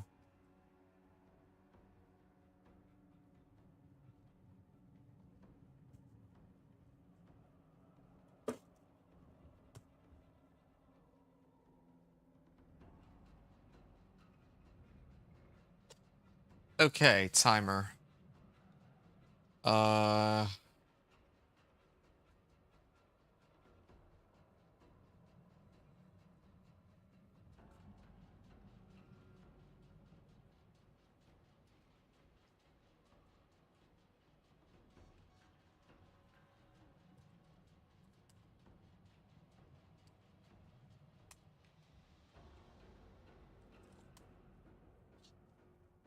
Okay. Let me reset here. Okay, I'm ready. Here we go. So this is without searing heat, and I'm trying to bring it down to 0. Okay, here we go. No, hold on. I mistimed it. It's gonna take forever though. It's actually gonna take forever to bring down this training dummy. Under these conditions. Let me try to do the elite training dummy. That might be a little better. That might be just a bit better. Let me see if, like, how long does it take to bring this thing down? I actually do, like, no damage to this thing. Like, his health bar goes down so slowly. Okay. How about a normal training dummy?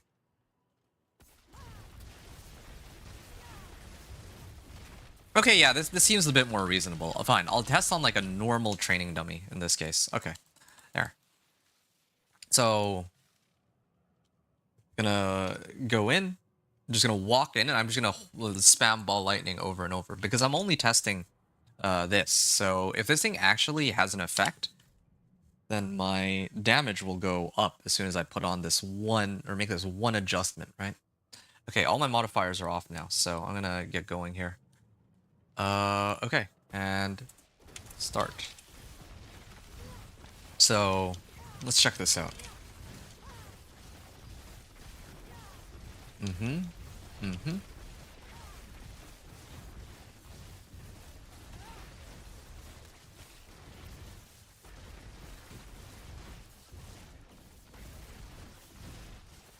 Not going around picking up crackling energies, but that's okay. That's fine.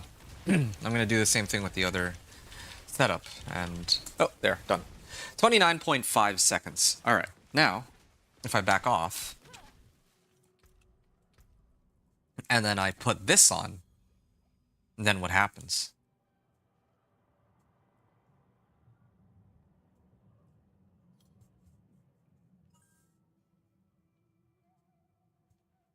All right, here I go. Okay, wait, 29.5, right? Let me just write that in. 29.54. I'll write it here, in fact. Why not? Oh, other way around.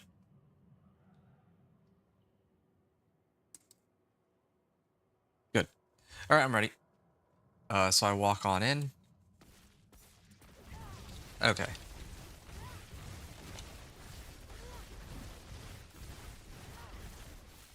Okay. It looks to me like maybe there is a difference, which is a little disappointing. I was hoping to get a lot of free extra damage out of it. Okay, there. 20.7 seconds. That's too bad, actually.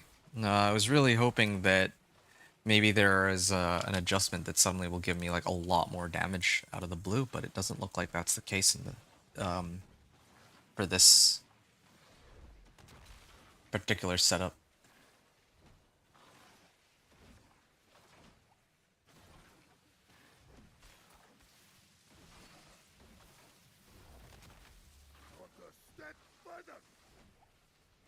I'm trying to think what would happen if I put on the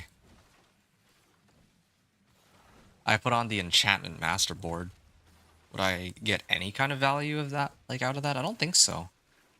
4 boards. Vulnerable damage. This is always 60% to vulnerable, which...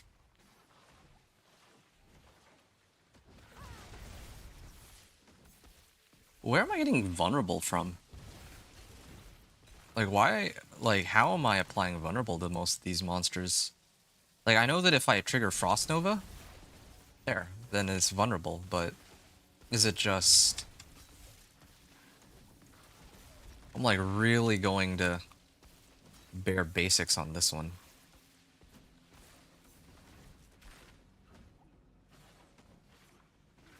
Where am I getting vulnerable from? Increased damage to vulnerable enemies, yeah. Increased damage to chilled enemies and increased damage to frozen... Oh yeah, right, because I apply Frost Nova, so that makes sense that I would probably be getting this anyway. You deal increased damage while a Frost skill is on your action bar. This might be a bit of an issue.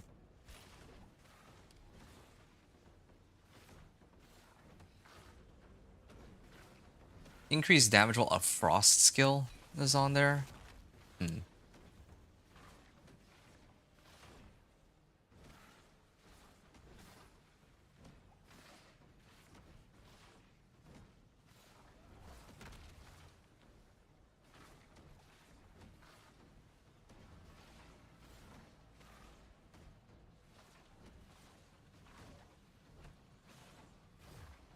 Deal 3% increased damage for each skill you have equipped of that type. So 18% and then 36%, because they're all lightning.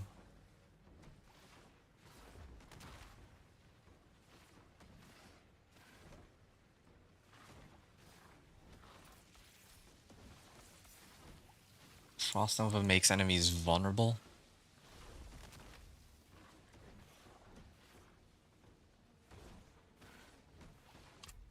Mystical Frost Nova.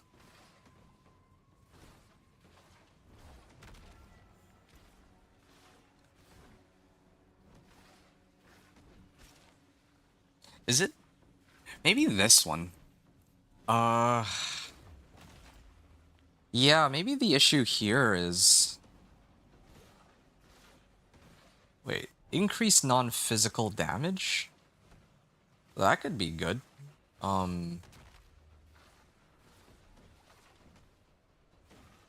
Per nearby burning enemy. Increased damage for 4 seconds after casting a defensive skill. It's increased by 4 seconds for each defensive skill, not... So I get... Damage increased. So 20 seconds of damage increase as long as I cast teleport once. Roll damage. Mastery skill damage by 8%.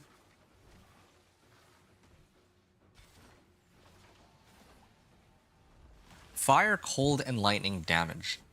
Increases all damage I deal with them, sacking once per element. Okay. I'm curious about something. I have this glyph active, right? Damage increased after casting a defensive skill. Is that... Wait. Hold on. Oh! Oh! So Frost Nova is itself a defensive skill. So I'm actually getting the Tactician bonus off of Frost Nova. Just by spamming Frost Nova. I get it. Okay. So that's one issue. Then the next one is... your next cast pulls enemies. And the next one I'm wondering about is, here, dealing fire, cold, or lightning. So where's Elementalist glyph? Like, how come that's not showing up?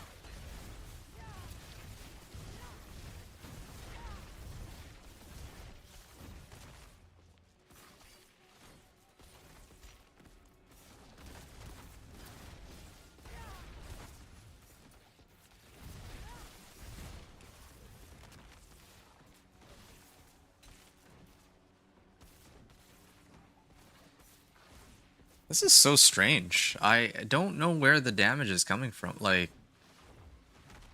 oh, hey, O-Dog. Yeah, something's missing here.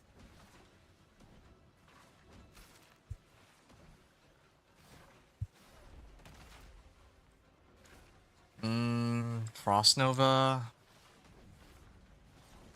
Frost skills on my action bar. Wait. I've got a way to solve this issue. What am I doing? I just need to have a frost skill. It doesn't have to be a defensive frost skill. Well, in that case, well, all I need to do then is put this on. Here, wait.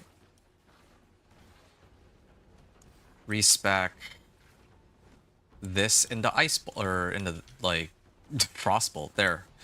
Now I have a frost skill on my bar. That should give me 18% more damage now. All of a sudden. Yeah, that should like send me way over the necessary amount of damage to clear pit 55. The tactician is really good, I'd say, for what I'm trying to use it for, with Frost Nova. I like that setup. Elementalist glyph is... This is the only... Oh, I just realized something else, too. Frost... Well, dealing fire, cold, or lightning increases all damage I deal to them. I feel like I'm kind of tempted to just switch out Elementalist for something else, because I don't know... In theory, I should be getting 10% out of this. 10% from fire, or from cold and lightning. But I don't really have anything that's doing any sort of fire damage. I guess... I'm running this for Suppressor? If I ran this instead... Yeah, why do I have this doing lightning damage? 3. This isn't even that much damage. I think I'm running lightning so that I get like... Here, I'm trying to find it here. Damage with lightning is like the highest they could possibly be, but I'll bet that if I take this off right now, it's still okay. It's not as high as damage to cold, but it's down by only 15% additive, which is pretty much nothing. That's like absolutely nothing here. So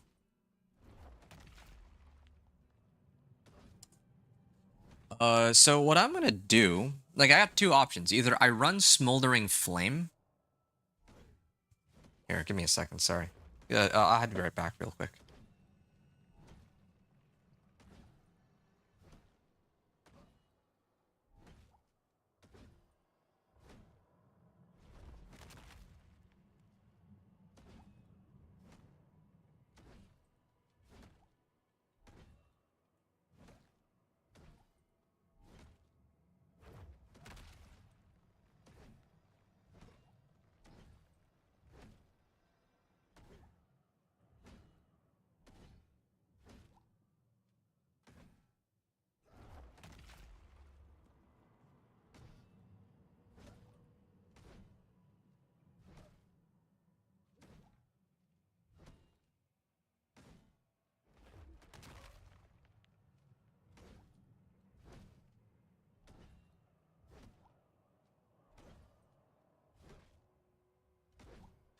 Actually, I just realized something. This, like... Wait, where is it? Elemental synergies. Frost, Shock, and Pyromancy skills deal increased damage for each skill I have equipped of their type. So... I mean... The bonus is doubled if all of my skills are the same element. Well... So, if I have my Frostbolt, this actually goes down, right? This goes down from, like, 30% Well, because it would be 3 times 6, that's 18, and then times 2 would be 36. Versus 15% here and 18% here. But there's maybe a way to get best of both worlds. What if I ran this instead? A familiar. Then what? If I put on familiar... why can't I... Here you go. Does this count as all the skills? Or does it only count as... Does it only count as, like, one?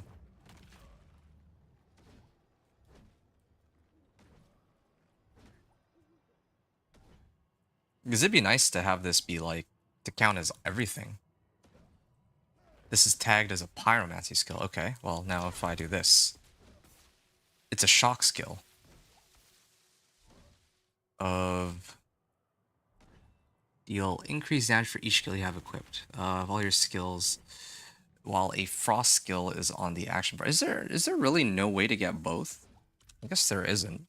There's no way to really make one of my frost skills also be a shock skill. That would be really nice.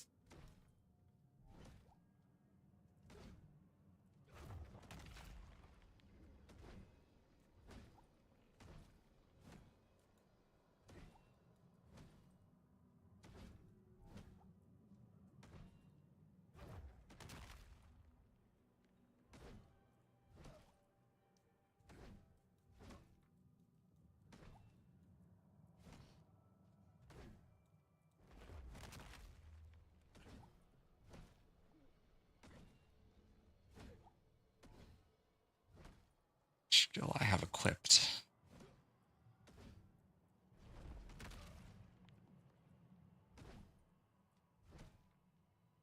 It'd really be nice to get both.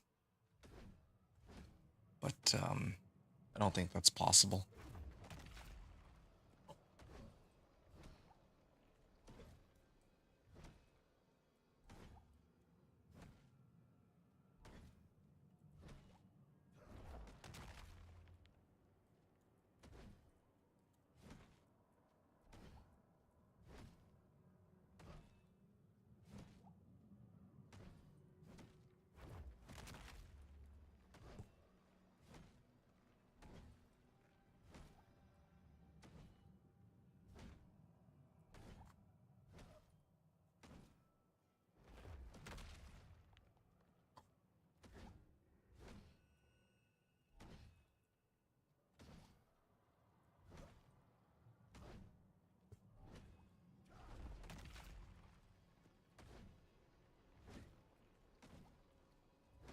Yeah, I'm really trying to find like a way to get everything on this build, but it's actually very difficult to pull off.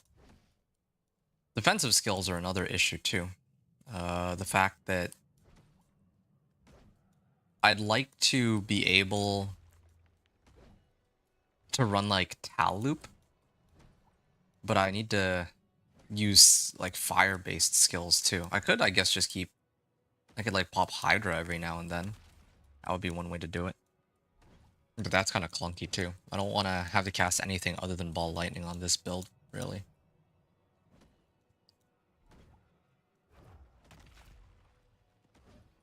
I think I'll keep my Tenuous Destruction where it is.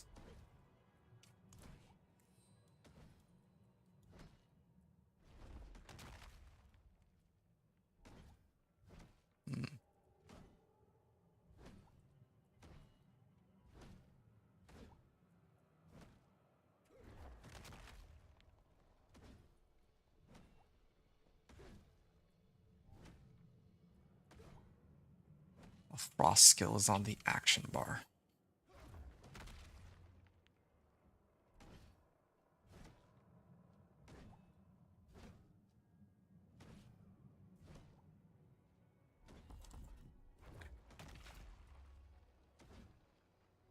Yeah, I don't think I have a choice. I think I just go 3 into here. The lucky hit chance. It's the all I can really do, unfortunately. There's no... I don't really have anything that I can use here that really boosts up my damage or what. While ice armor is active, you periodically chill close enemies, increase damage to frozen enemies. I could run that. Uh, increase damage while healthy. Because I have inner flames, right.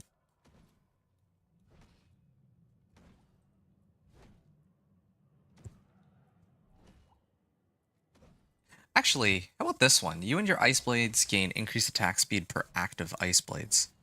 That could actually be very helpful.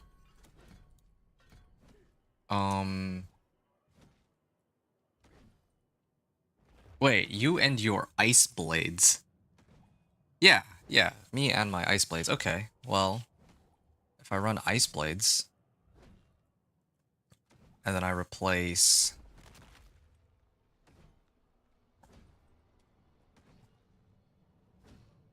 summon a pair of ice blades for 6 seconds. Okay.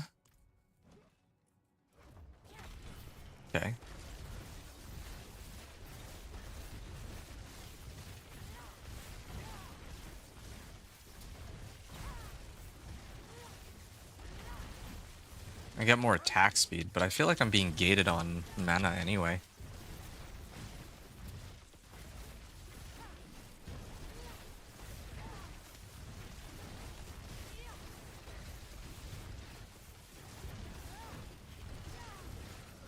I think I'm just gonna leave it. I actually don't like the way the other builds are playing out. The other thing I was curious about is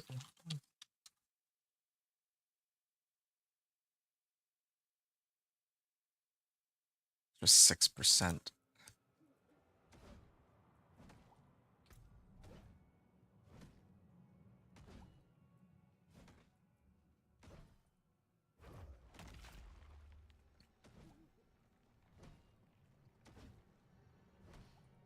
Attack speed for 5 seconds after casting a defensive skill. So if I pop Frost Nova, I feel like I already get like pretty high attack speed. Like my base attack speed is very low, but if I use even one ball lightning, if I use a bunch of ball lightnings, every ball lightning I cast gives me more attack speed. Oh yeah, here you go. Up to 20%. So this already gives me up to 20% attack speed. Plus, critical strikes with core skills gives me 25 or 25%. So here, this counts, right? Yeah. Okay, so this is from accelerating aspect. It's kind of interesting that this is considered a crit strike from a core skill because it is from Okuns. So overpower works, but there does not work, but this works.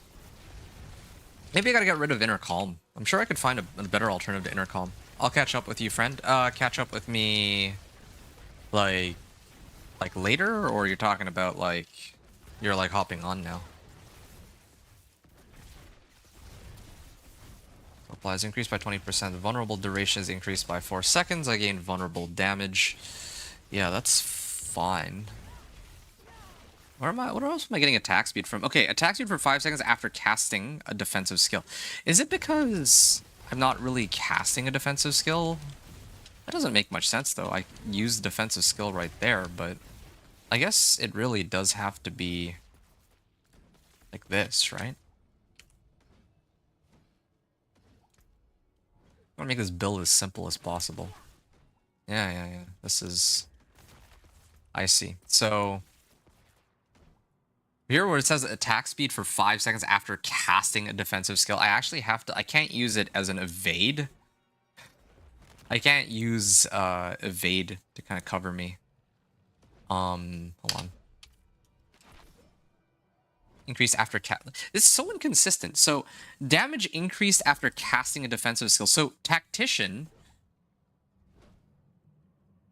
Yeah, tactician. I can get the tactician bonus by using teleport as evade, but for some reason, when I use evade here, I actually don't get.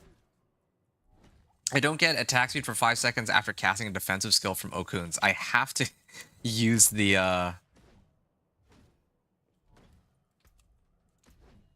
let me just double check this. So one more time. Here's the monster. It's just on cooldown for a little longer. My attack speed bonus is 19.8. And then I actually do get the attack speed bonus when I cast teleport, but for some reason when I use evade, I don't get the bonus. All right. Well, that's quite a bummer to see. I don't even, well,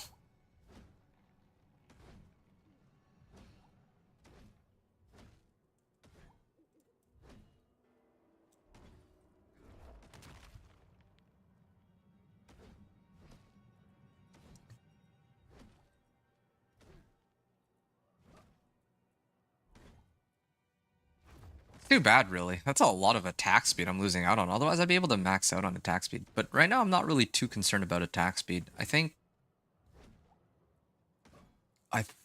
I'd really rather. I haven't really tried to retemper this one.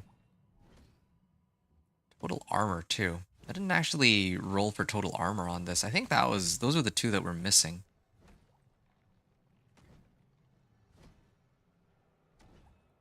If I roll total armor, I might be able to just get away with plus life.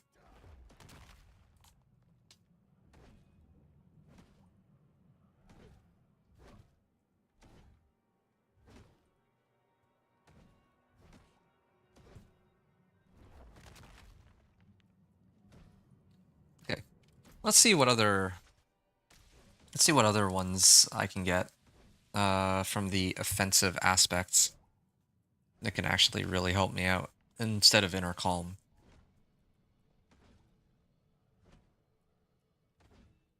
More damage to immobilize thunder frozen?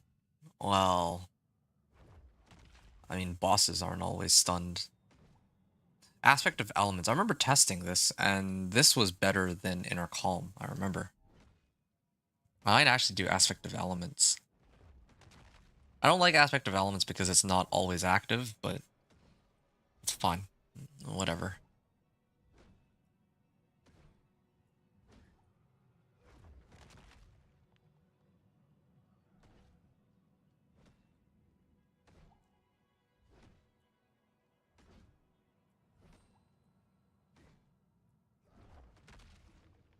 Thunder knockdown.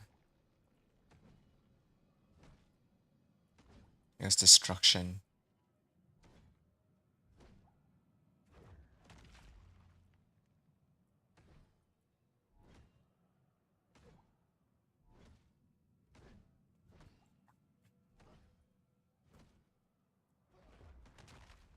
I would love to use conceited, but I don't always have barrier active. It's just that's just how it is.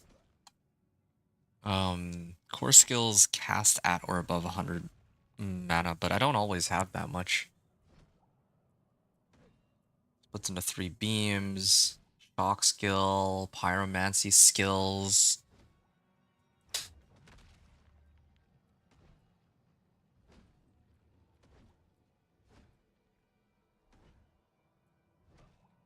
Take up to 49% increased damage based on how much chill or stagger they have built up. Well, does that work with Frost Nova? Because if it actually works with Frost Nova, then this would be a no-brainer. I would take that head on. Like with Frost Nova in the sense that if they're frozen, do I get like the full amount? I might actually run or consider running Shivering.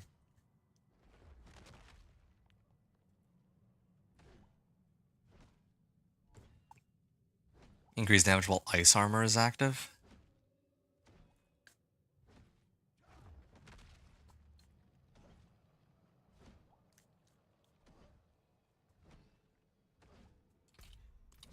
Ice Armor. If I use Ice Armor upon getting hit, no, I don't want to do that. That might be a bit much. I don't think I need this. There's gotta be some other passive I can get instead. Well, this doesn't help me at all. I don't have any defensive skills. Potent Warding would give me resistances, but I don't think I need that. Oh. Critical Strike with Shock skills have a chance to give more crackling energy. Could try to run that.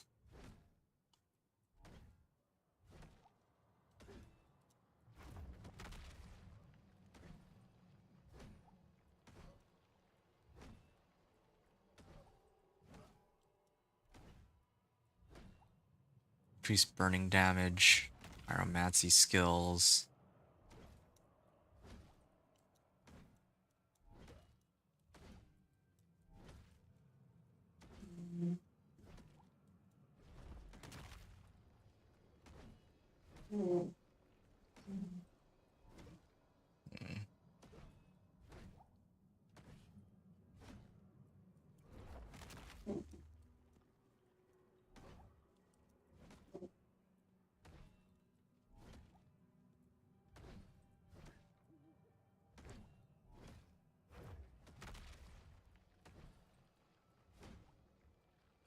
Pyromancy skills deal increased damage. Or chance to form a crackling energy.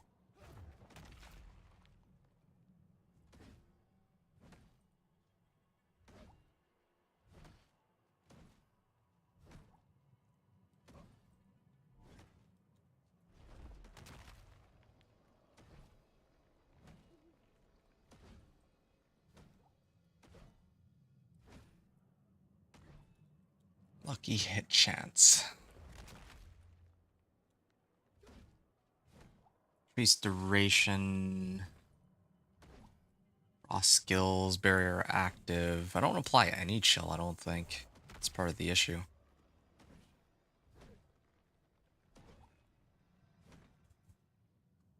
Cold damage against vulnerable enemies. Maybe this with my Astral Pillar can generate me mana?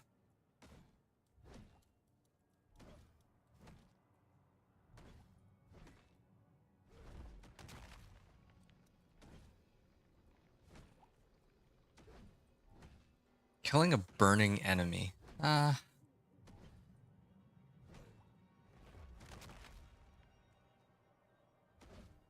a little curious about something. Yeah, what if I actually do run Smoldering Ember?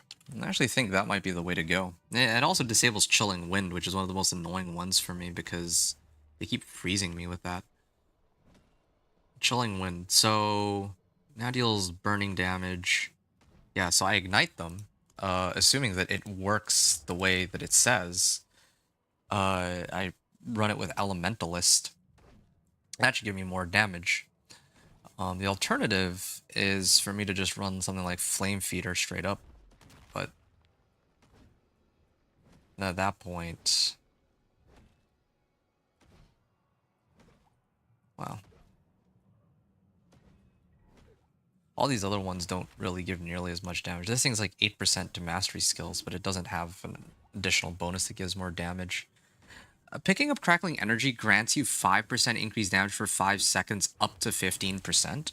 Actually, oh wait, no, but this is, this makes Crackling Energy do more damage. That's why I don't use this one, I think. Yeah, this is... Whereas these ones are, assuming they work the way it's written, actually also gives bonus to all rare nodes too. So I get a bit of extra damage out of that.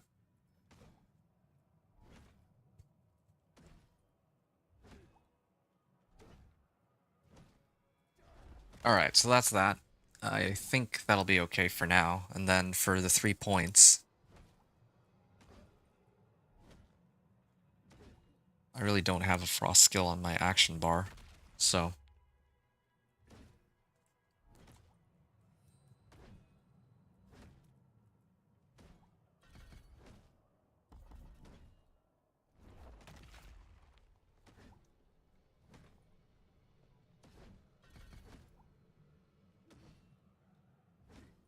Critical strikes with shock skills have up to a 48% chance to form a crackling energy.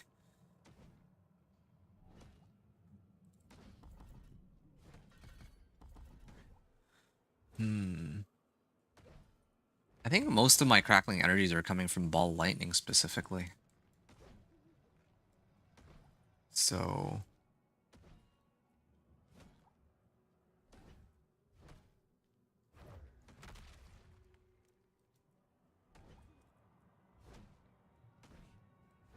extra mana regen.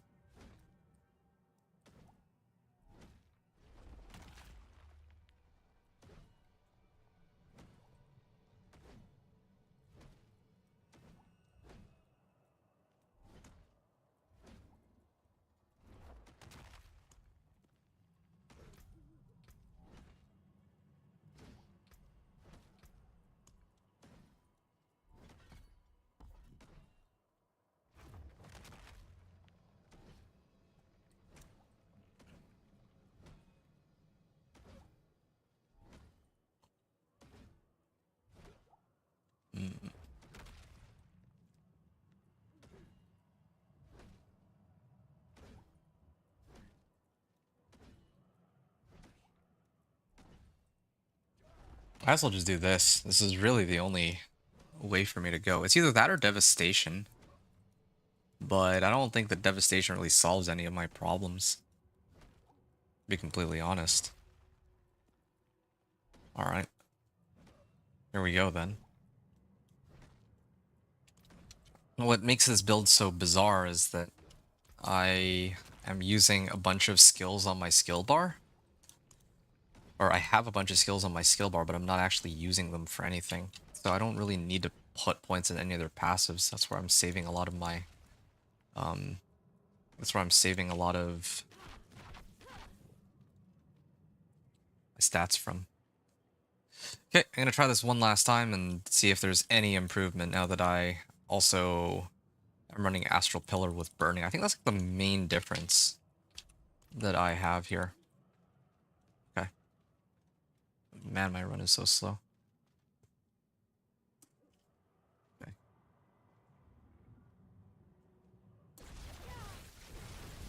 Oh, it's a nice fire-based...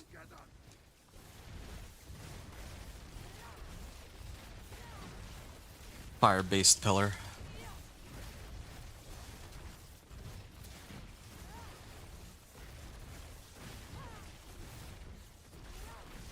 Why is my damage lower than it was before, though? What?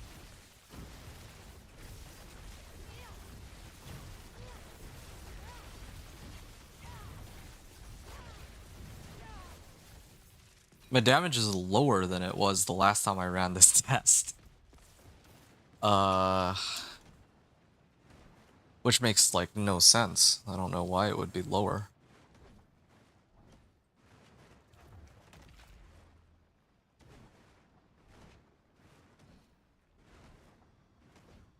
Let me check something else out. What's my crit strike damage at? Damage with lightning is at 320. Oh, right.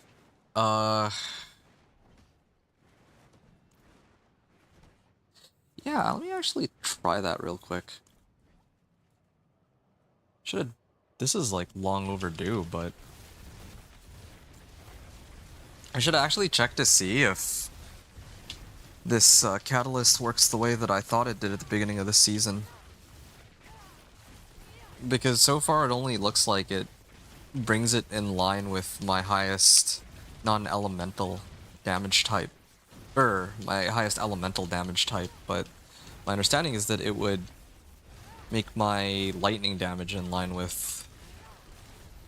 Let's say, like, I think my crit strike damage is the highest one right now, at like 700%, or vulnerable actually at like 700%, but... Okay, there. 39.59, so it's just getting worse and worse. Okay, let me throw this on now, and see if it's any better. Oh, shoot, this is a training or boss training dummy. Oops. It's still a boss training dummy.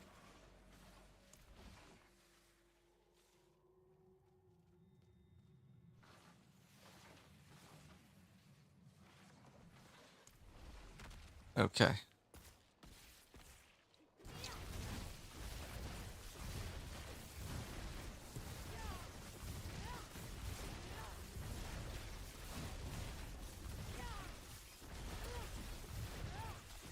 Seems there is quite a big difference. No, maybe not. Our previous runs were like 30 plus seconds. So this one also is looking like it's shaping up to be 30 plus seconds. And I didn't adjust anything, but my time earlier was 30 seconds. This is worse now. 37 seconds, so there's no difference. So I actually might as well just run burning on this, so I can get a source of burning.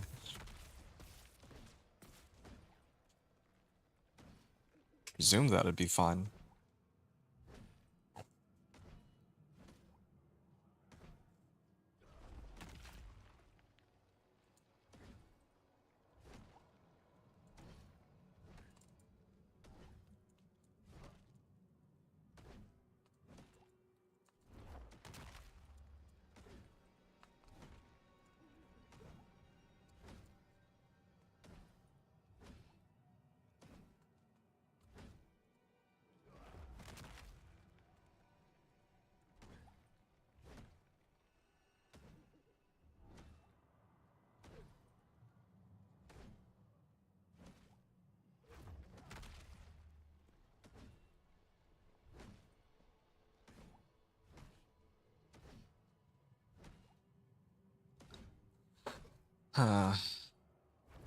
DR, Fortify.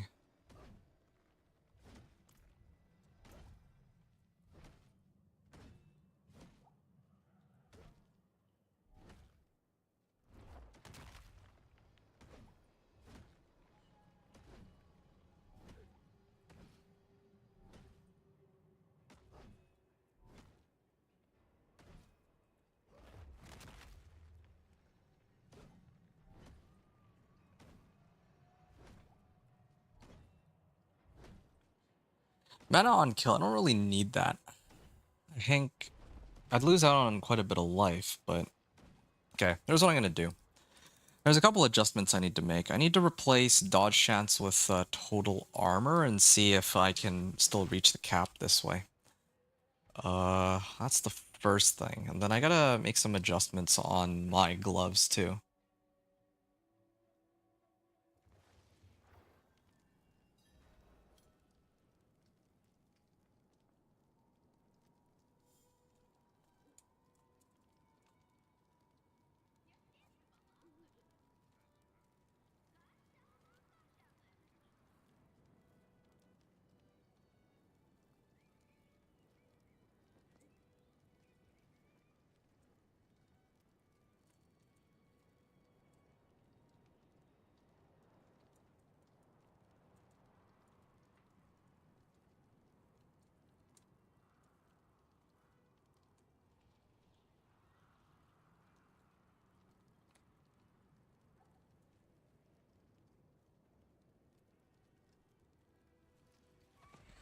Right. Okay. Let's try and burn this on my pants.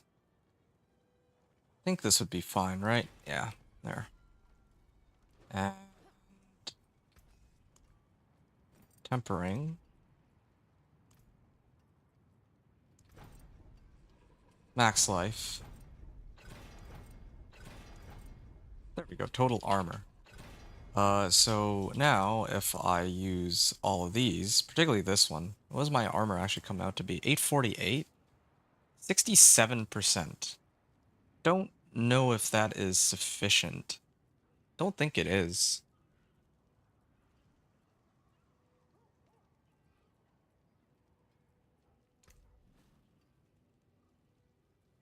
Actually, there is one way to reach the cap this way. I would run Lawless Skull. There. There. That would allow me to reach exactly 1,000. My other resistances would drop down, but that's probably okay because I have this thing. Grants +3 resistance to all elements. I don't have potent warding.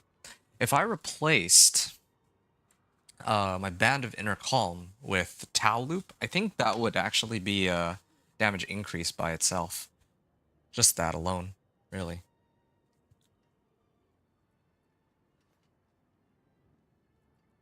I think that's what I'm gonna do.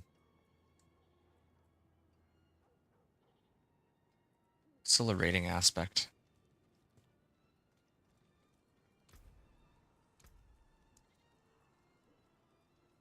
Okay, let me get accelerating in here. It's about time.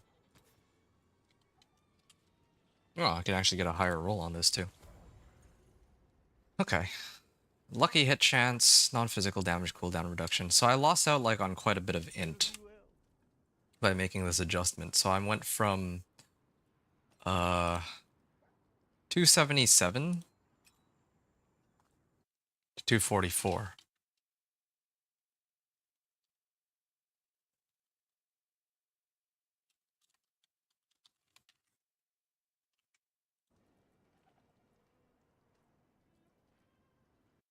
Two four four seven. So this is like a 13% decrease from int. But I actually do gain.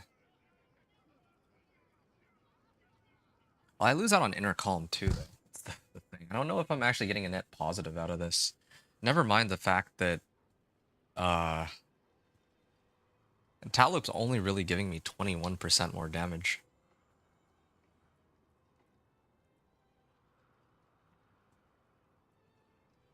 because I'm not casting anything else.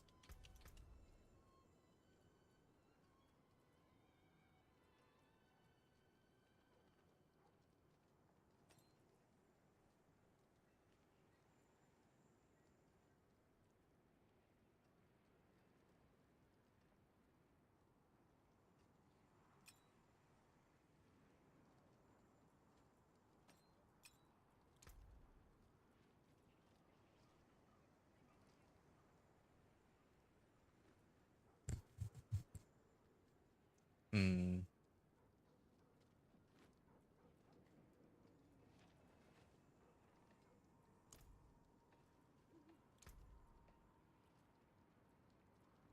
I think I know where this has to go, actually. I'm gonna take these out and I'm gonna toss them into potent warding. Yeah, potent warding would make the most sense, actually. All resistances. So this should actually cap me out, just that alone.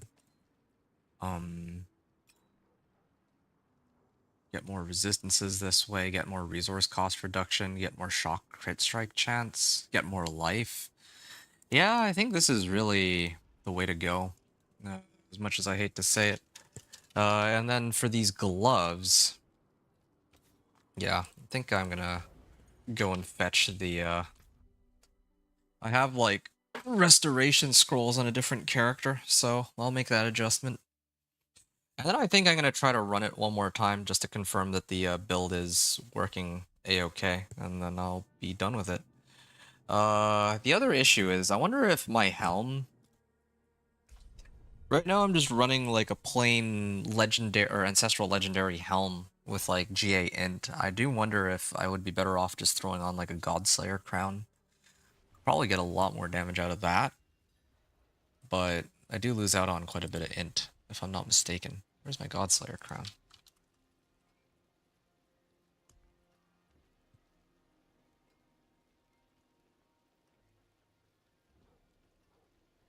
Yeah, Godslayer crown would be way better, I think.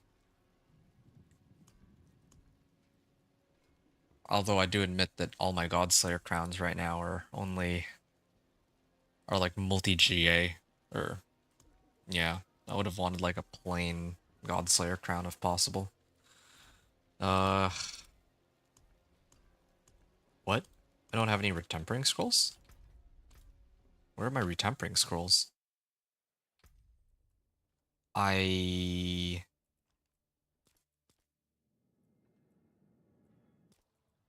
I don't have it on him, then maybe I have it on Companionite. There's no way I don't have any scrolls of restoration. I know I should have a bunch. I did run Infernal Hordes. Okay. I just need one. Although it's very surprising that I don't have as many as I originally thought I did.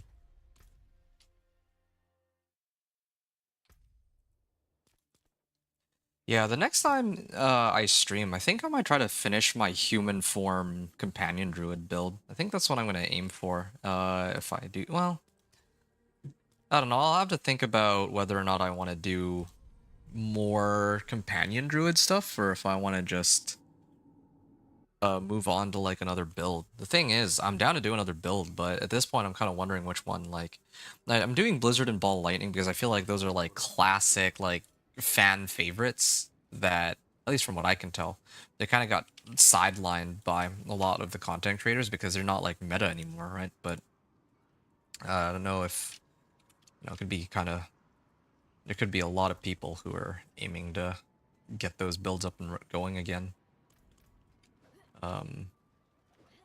If they had like a guide available for that. Oh.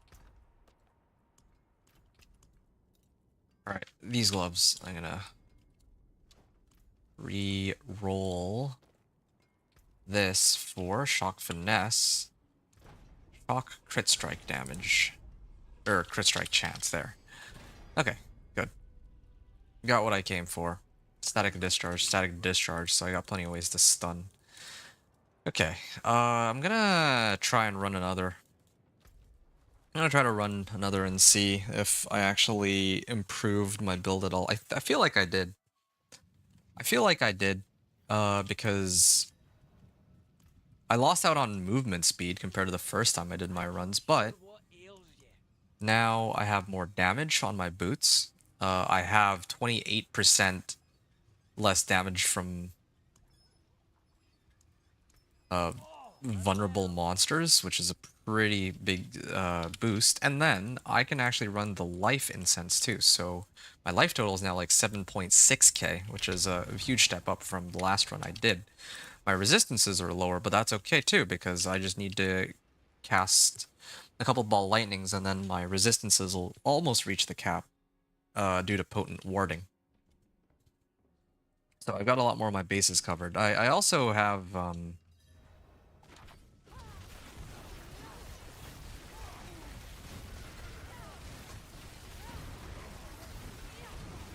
actually, I could probably tank this, right? Kind of curious now. Yeah, now I take like no damage out of it. But what's concerning... Oh, I need to ditch this run. I have teleport on hand. No wonder I'm not doing any damage.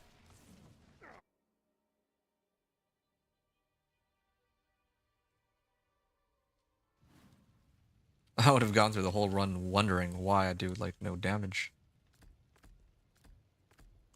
Okay, no problem.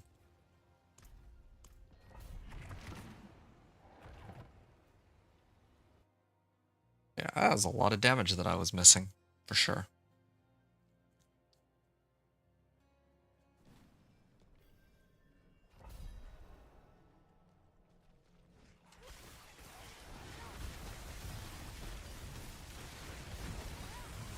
Okay. Gonna be a lot slower than before, but I can kill them a lot more quickly. And I also have an execute on this, I think. I'm still full up on ball lightning charges. Man, am I slow.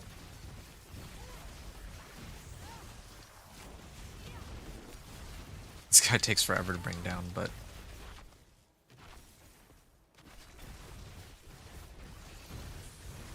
Okay, just need to get rid of DR from the one monster.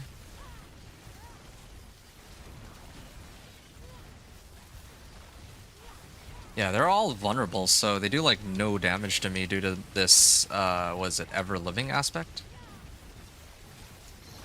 And I'm also like close to max on ball lightning, so I don't need resource gen. So execute is fine.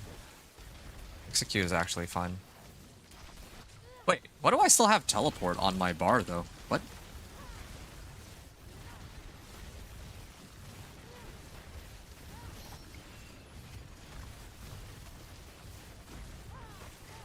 Okay. This, for the third time, I'm gonna try to remove teleport, and I think it's chain lightning I need to replace it with. It's probably what I'm missing. Chain lightning? Or is it? Oh, charge bolts. Okay, yeah. That's good. Okay, one more time. And this time, I can't break myself out of CC, but I should have 75% more damage. Yeah.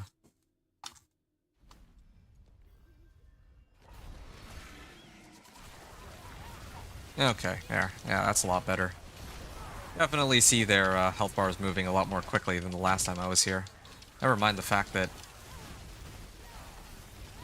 like, yeah, like my health bar is not even moving anymore. Okay, yeah, that's way better.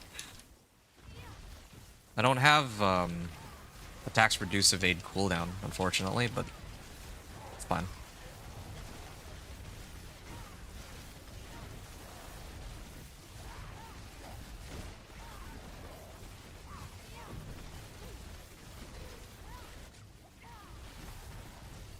No ult. It's fine. I don't think my ult gives me inherent damage boost, so it's no biggie. I don't even really need to worry about having to cast a defensive skill either, because it automatically procs off of the Mystical Frost Nova from my runes. So I can use teleport essentially whenever I want, really.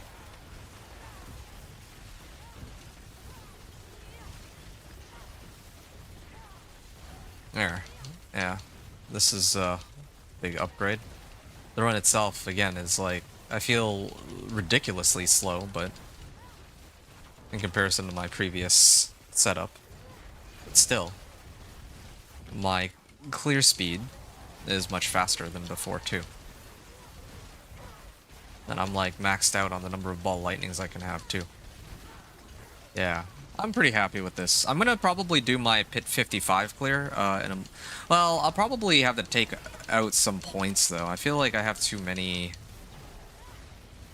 Arguably too many. Glyphs and all that.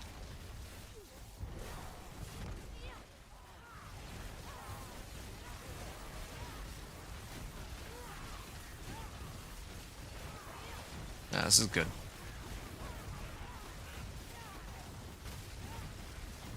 Well, I just realized too, I'm running the 800 item power Azarath. That's the other issue.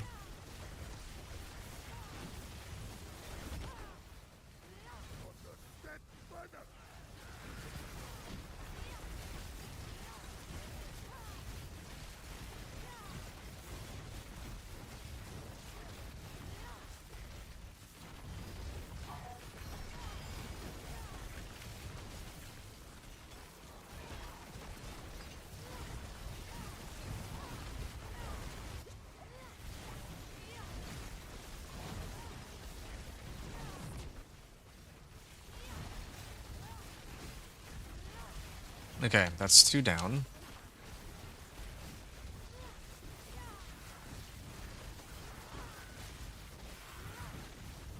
And I'm trying to see if I can find... Oh, yeah, here.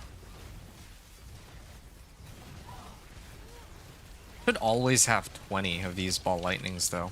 I need to find a way to maintain that. I think it's an attack speed issue. I think it's actually an attack speed issue. I don't have enough attack speed.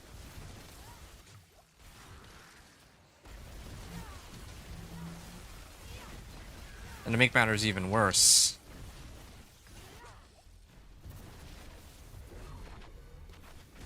yeah, the Okun's Catalyst doesn't work. Like, there's that inconsistency where I can't... I need to actually cast Teleport or Ice Armor or whatever to get the bonus from Okun's for casting a defensive skill and all that.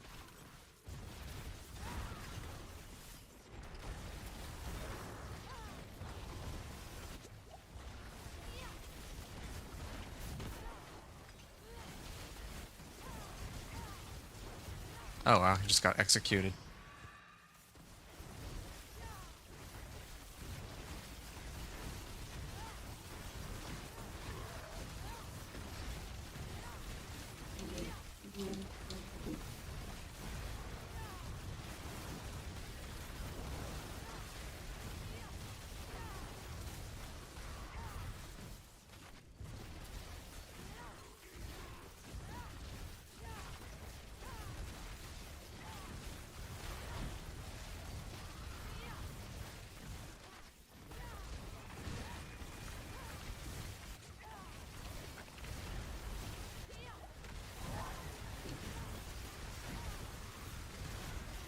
Yeah. Yeah, I gotta switch back to my old Azarath again, but... I think the other issue too is, like, what if I ran Godslayer Crown, now that I think about it?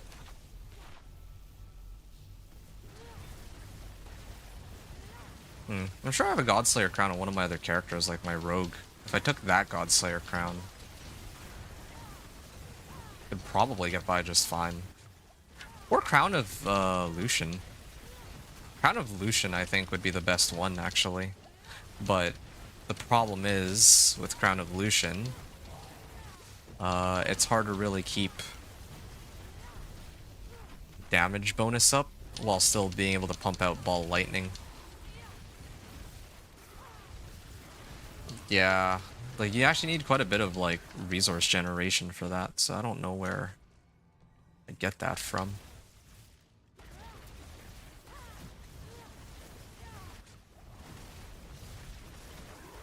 There.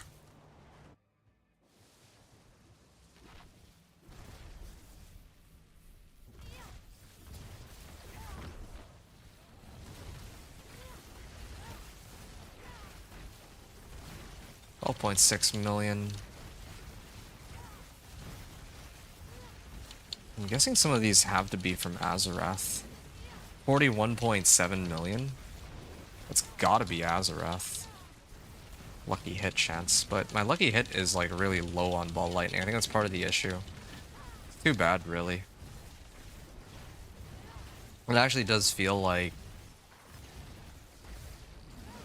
I mean, there's still plenty of room for this build to grow. Like, I'm sure I could get to, like, at least pit 70 or something, but,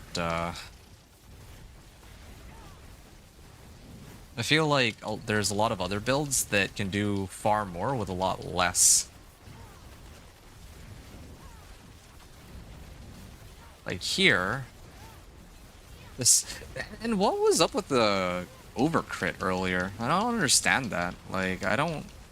I was getting overcrits on one of my runs, but I don't know how I was getting those overcrits.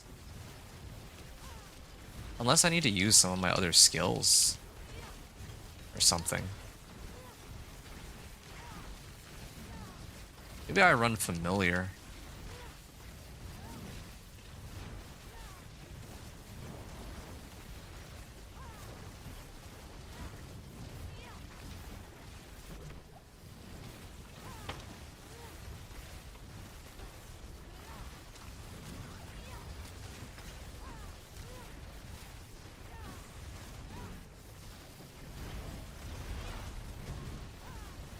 Yeah, okay, I just tanked that head on. Like, yeah, my health bar in this run didn't even, like... Oh, okay, maybe it is moving just a bit. But kind of makes me wonder, like, yeah, if I ran Godslayer Crown or Crown Illusion, if you get a lot of damage that way. I wonder if it's even playable with Crown Illusion. Ow. Yeah, would the build even be playable with a Crown Evolution? That's kind of tough for me to know.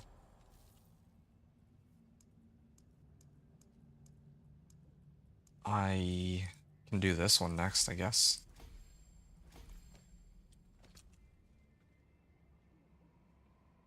Int max life crit strike chance, huh?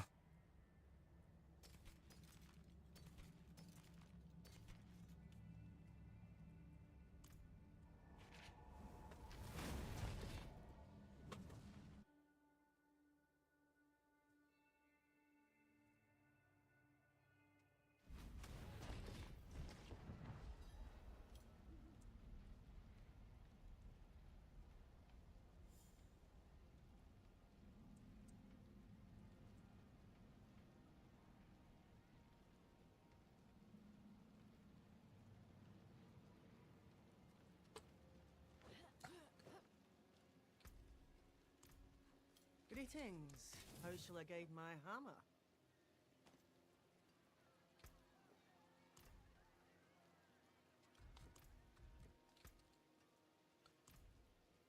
Hmm.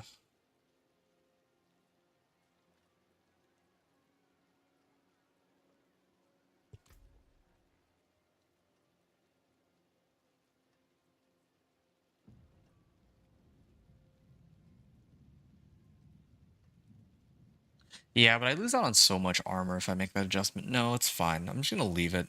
Like, this is... I'll just make do with what I have. This is decent enough. It can clear. Only other question I have is... Increase crit strike damage. Is there a way for me to, like, save some Paragon points so that I'm not rolling 210 going into this?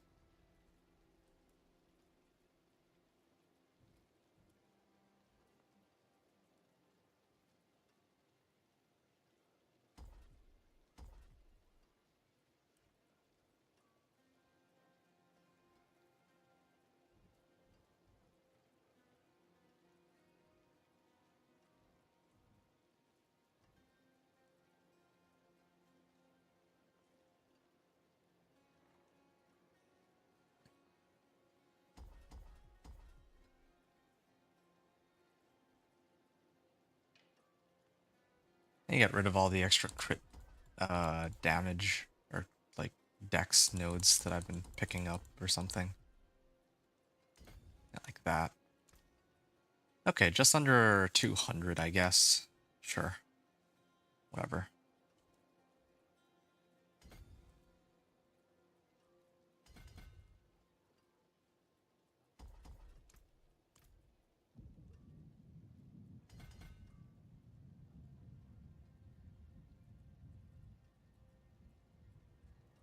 Can also get damage reduction modifiers, but... Alright. I'm just taking a look here. Odog, did you still need me to help you out with your sorcerer? I'm gonna, like, otherwise I'm gonna do a run here. I've actually spent a lot longer trying to theory craft on this build, as compared to what I had originally intended, so I'm just gonna do one more run. This will be my last, attempt, like, demo run, and then after this, I'm just gonna try to do pit 55, and if no one else needs anything from me, then I'm gonna end the stream for today, because, yeah, that's all I really wanted to get done, because I wanted to do another one of those build guides. This next one would be for Ball Lightning. I think the other thing, too, was to test the Blizzard build with Frostburn and that setup that Odog wanted, but I'm debating whether or not I could do that off-stream or what. Anyway.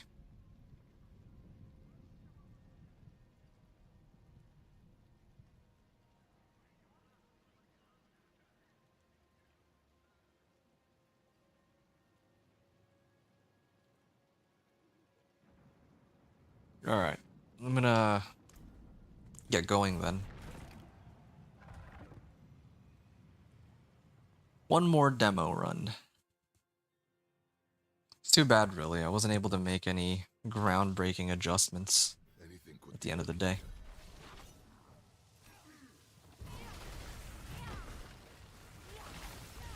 Yeah.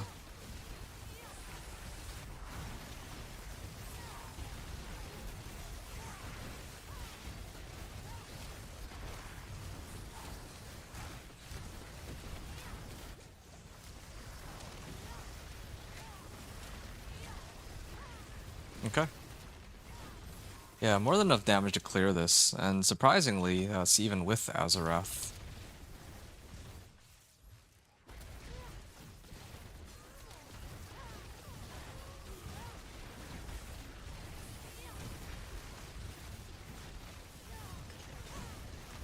Okay, cool.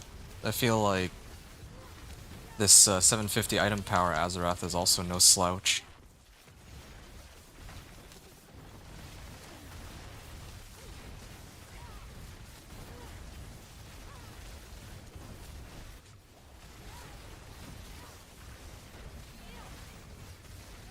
I should probably add Familiar, though.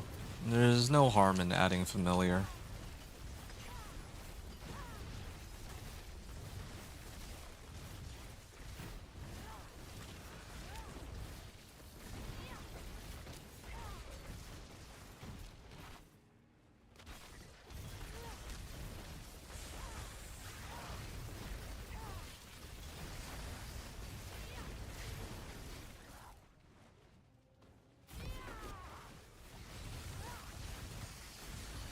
Hmm.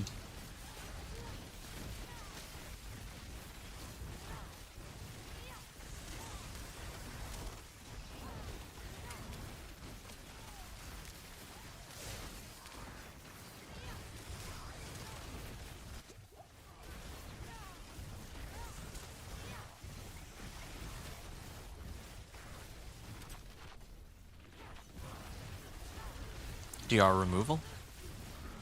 There. Yeah, as soon as DR gets removed, they're all just dead outright.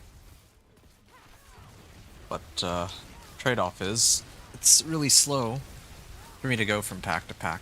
But again, I can sort of live with that. For now, at least.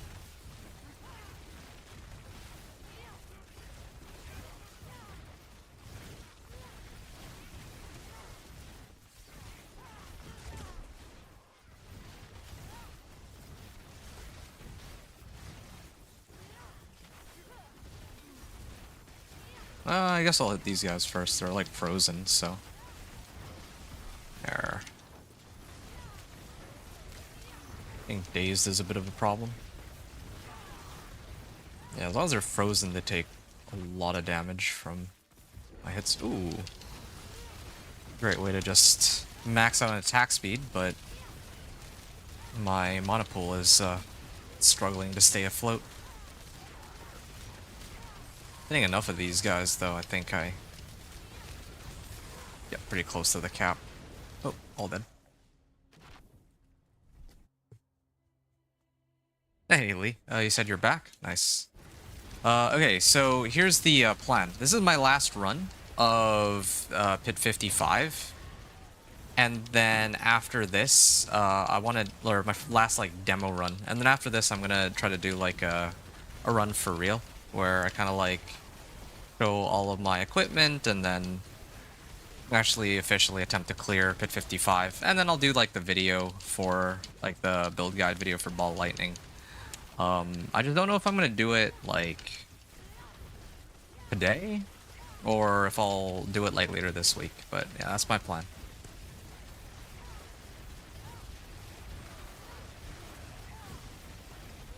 I think I'll probably end up doing it later this week, though. Tonight I have other things I want to do, and well, yeah, tomorrow I'll have some time to like put together the script for the Ball Lightning Sorcerer.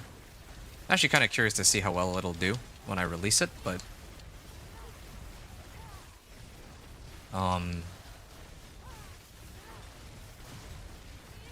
yeah, I'm kind of like looking ahead into the future because I don't know, like after this Ball Lightning Sorcerer is done, I don't know what other builds people would want to see.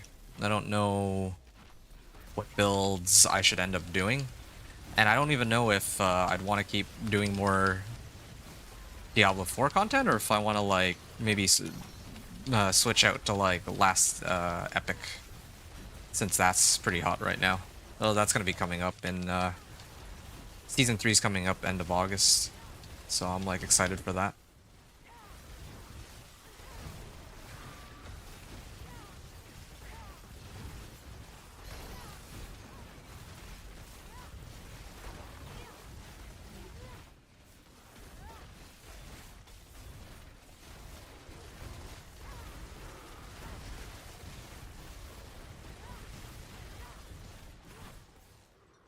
All right, I'm gonna ask real quick.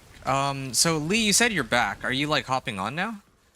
If you're hopping on, maybe we can do some runs. I don't know if you want to do anything in particular.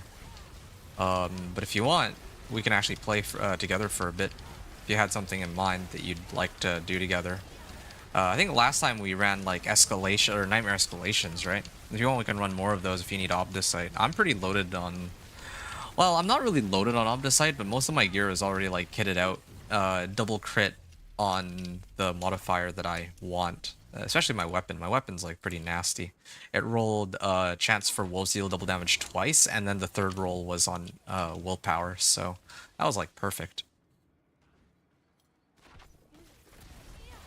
You're waiting for new Borderlands 4 to come out? When is that coming out anyway? Yeah, I think for me, I'm almost at the point where I've done most of the things I want to do for the season, like, and I gotta be honest, right? One of the biggest issues I have, well, that I have this season specifically, well, I think this has been the case for some of the past seasons too. It's duped mats, actually. Yeah, it pains me to talk about this because it's like it's a little hypocritical of me since I'm also using duped husks too. Essentially, like I myself did not dupe the husks, but I have enough reason to believe that yeah, my Belial husks are probably also duped, right? As with most stacks of 99 Belial husks. So here's kind of my take on it, like. Here's kind of my take on it, right, like the game right now. The game for me is most fun when I am like farming all of my items. So when I played my, oh, okay. Greetings. Well done. Thanks. Time for our roads to part. When I do my like level 1 to Torment 4 journey, I get the most enjoyment out of the game because I'm doing it entirely on my own merit. And even after that, even after I make it into Torment 4, like, I have my Whirlwind Barb as, like, a speed farming sort of build, right? The Whirlwind Barb... The Whirlwind Barb that I have is, like, pretty solid for... I mean, it's not as fast as, like, a Sorcerer for speed farming, but it is a pretty solid build, right? Like, it gets around pretty fast. Like, I could show kind of how it goes now, but I just go around. Even on Torment 4, I can just go around, spin, and kill everything, which is great. Like, that's kind of what I wanted out of my Whirlwind Barb. So it's great for if I wanted to, like, speed farm, like, Whispers and stuff like that. But what reason is there for me to speed farm Whispers now? Originally, I was speed farming Whispers for materials and gold, and basically it just boils down to gold and boss mats. Everything else is, like, trivial at this point. Boss mats are like a dime a dozen, or not boss mats, sorry. Materials are like a dime a dozen. But if I look at boss mats and gold, the thing about gold is I clear a Whisper, and at most I get, like, let's say, I don't know, 10 million gold. Well, minus a greater collection of gold. Greater collection of gold is like 30 million, but I'm not always going to get a greater collection of gold. So let's just say 10 million, or just going to throw a number out there. Let's say it takes, like, one set of Whispers makes me 10 million. But if I sell a back rune, I can get 600 million, right? Like, there's no reason for me to grind out like hours and hours or days worth of Whispers when when I can actually just trade and make, like, 10 times or 100 times that amount easily. If I started farming on my Sorcerer for a Serpentine aspect, and I found a Serpentine aspect, I can sell that for, like,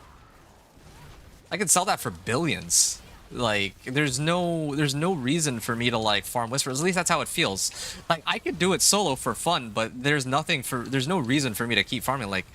How do I explain this? I'm about to run out, be later on tonight, September 12th. Oh, nice, okay.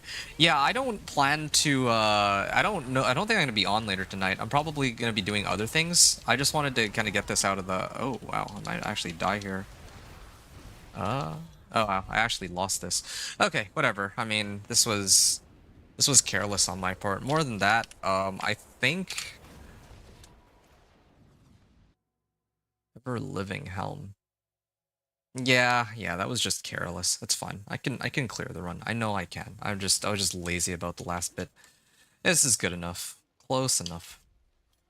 Anyway, yeah, my issue right now... My issue with playing is, like, yeah, golden boss mats. I actually love running Whispers normally. I love running Whispers because I love these, like, kind of like mission-based, like, activities, right? Like, you have to kill a whole bunch of monsters and you turn it in and you get rewarded for it. That makes a lot of sense, but the rewards aren't really meaningful, I think is what the word I'm looking for. They're not meaningful because normally I would run these to get boss mats if I'm playing, like, you know, solo self-found or, like, single player, whatever you want to call it. Let's just say single player. So if I were playing single player, I would be farming a whole bunch of Whispers to get boss mats. That makes perfect sense. Like, that's how you would get some of these boss mats.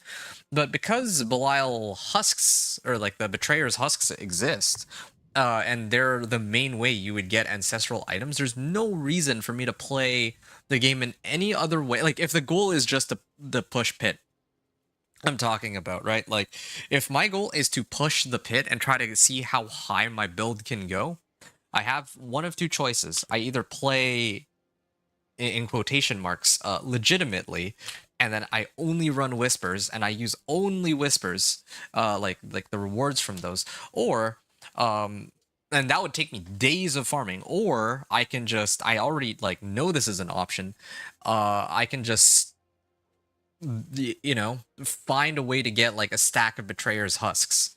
And that usually comes from finding, like, a good unique with, like, 3GA or 4GA, or maybe I find, like, the right rune, right? I actually got quite a number of legendary runes this season. Each one could sell for, like, 600 million or what. And I think Betrayer's husk, if I'm not mistaken, were selling for, like, 1.5 billion a while ago, so it's really not that hard to get. in comparison to running enough whispers to reach that point. And yeah, I could totally ignore that Betrayer's Husks exist. I could ignore that trading exists, but then it just feels bad. It actually feels bad when like I can't really just ignore it. I just know that it exists as an option, so it's just not possible. Um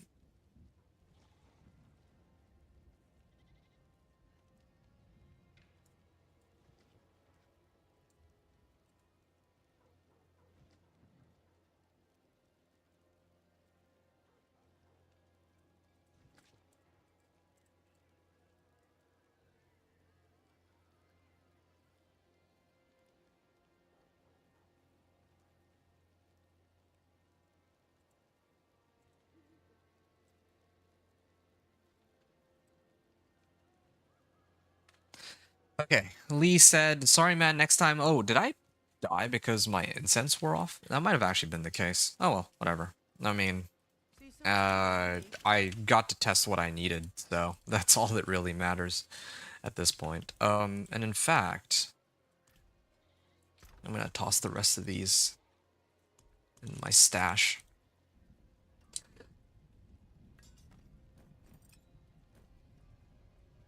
Okay. This is supposed to be for my like speed farming setup, right? Like which? Oh yeah, this one is my speed farming. This one is an alternative. I don't know why I'm carrying that one. And these are pretty much trash. Okay. Okay, I see.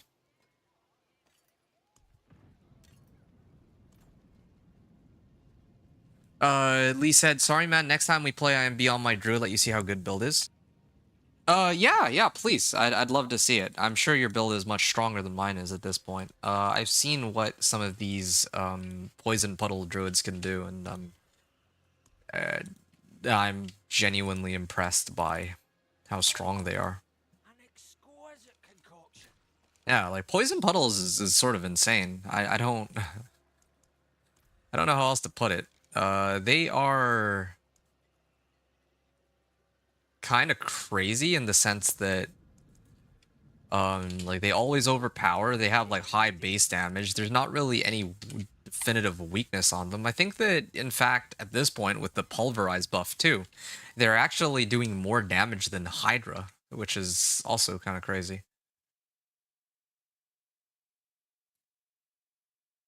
So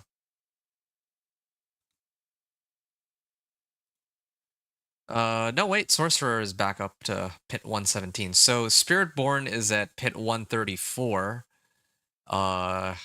Sorcerer is at pit 117. So it's a pretty massive gap between the top two um, classes. Then Druid at 116, Barbarian at 150, Necro at 113, and Rogue at 109.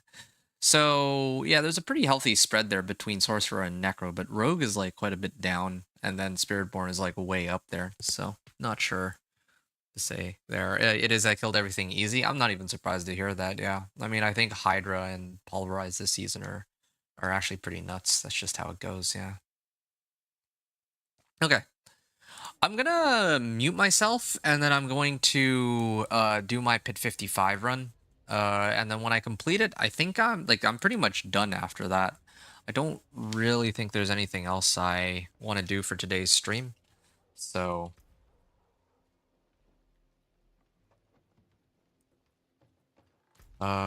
yeah, I'm just gonna get ready to start at 37 minutes. Let me just whatever. I don't think I care. I'm just gonna Welcome to my home away from home. We're just gonna start this. Okay, I'm gonna leave the game. I'm gonna mute myself, and then I'm gonna begin the run. Hopefully you've all enjoyed the stream up until this point.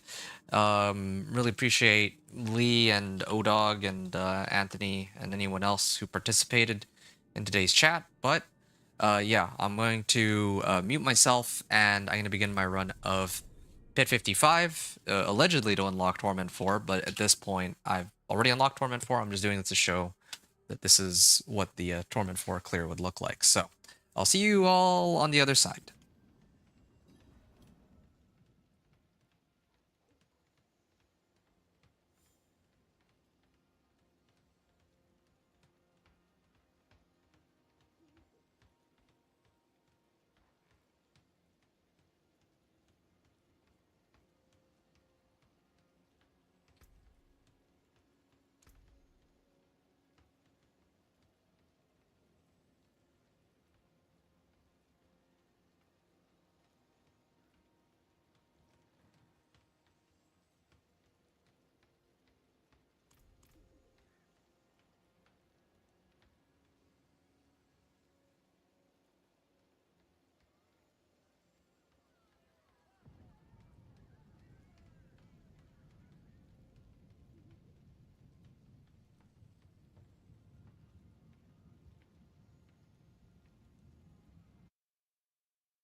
Greetings. Impressive.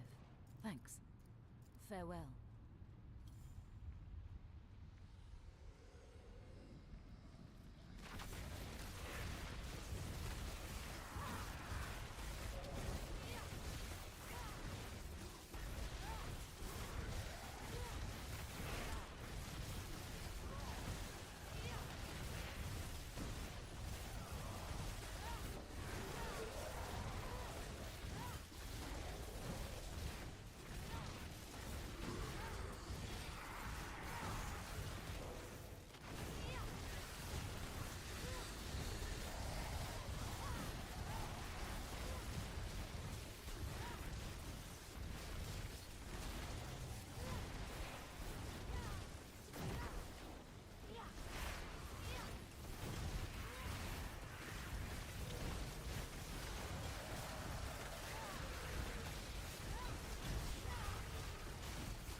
Well, that's the end. Yeah. Hope that anyone who was watching got some kind of entertainment out of that, if anyone actually did end up watching it. But yeah, that brings me to the end of. Hold on, let me just.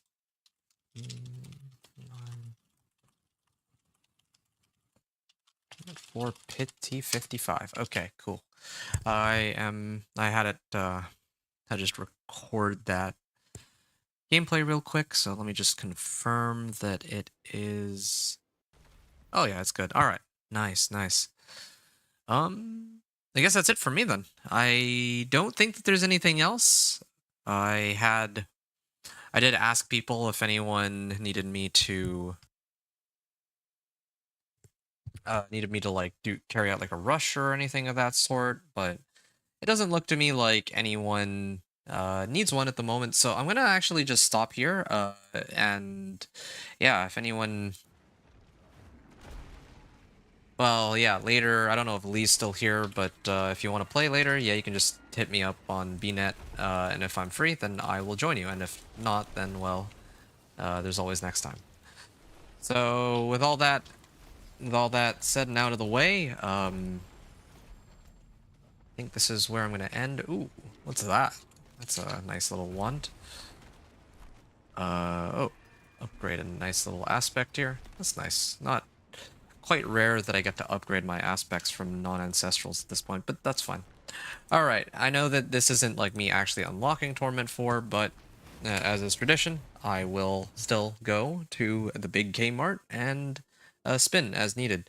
Ball Lightning, I mean, I kind of already shared my thoughts about this earlier, but how I feel about Ball Lightning, because I realized I didn't talk about it. Well, yeah, I didn't talk about it. I do feel like I didn't really try going through the game with Ball Lightning. This is what I'm going to say. I didn't really try going through the game with Ball Lightning from like level 1 to 60 and Torment 1 to 4. But I can't imagine it being all that difficult, like once you have all the right damage modifiers. I just feel like it's very mana intensive. That's like the only thing. So you probably need a lot of like resource cost reduction. And you probably have to rely on the Herodic powers giving you like max max resource generation or something like that, or Lumrune with like anything to give you a lot of mana to work with. That's my guess.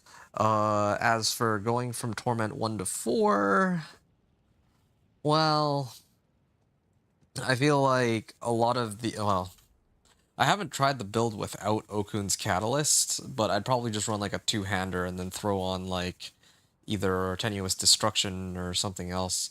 But at the end of the day, Okun's Catalyst would be the thing that I'd prioritize in like Torment 2. And that's sort of what's supposed to make the build. Okun's Catalyst and, of course, Azarath. Azarath is a pretty big deal because of the extra cold damage. These two things cause Ball Lightning's damage to shoot way up, as I tested last season. And then, of course, a lot of focus on like getting the right Paragon boards. I think that with the right Paragon boards, getting to Torment 3 can be done very comfortably, but there is quite a bit of work that would go into where Paragon boards, maybe like 1 or 2 glyphs, and rank 4 masterworking would be enough to be able to comfortably clear Torment 3. But it's really after that that's the problem, trying to reach Torment 4. Of course, with like everything everything ancestral and masterworked up to at least rank 8, for sure it would be like you should be able to clear it, but like that's a lot more work than the other builds I've played up until this point by quite a margin. So yeah. I definitely feel like this Ball Lightning Sorcerer is on the weaker end. Like, Ice Spikes was actually very strong in comparison. But yeah, I can't really vouch for Ball Lightning as hard. Like, in terms of fun factor, it is really fun to play. But the thing to be mindful of is that it is weaker than a lot of the other builds out there, I would say, in the present day. Alright, anyway, I'm gonna stop there. Yeah, I've streamed long enough, I think, so. Hope you all enjoyed the run and the stream. And yeah, I am going to switch it to... Oh, I'm already in Torment 4. Ah, right, of course. Yeah, hope you all enjoyed the stream. Thanks everyone for watching. Adventure out.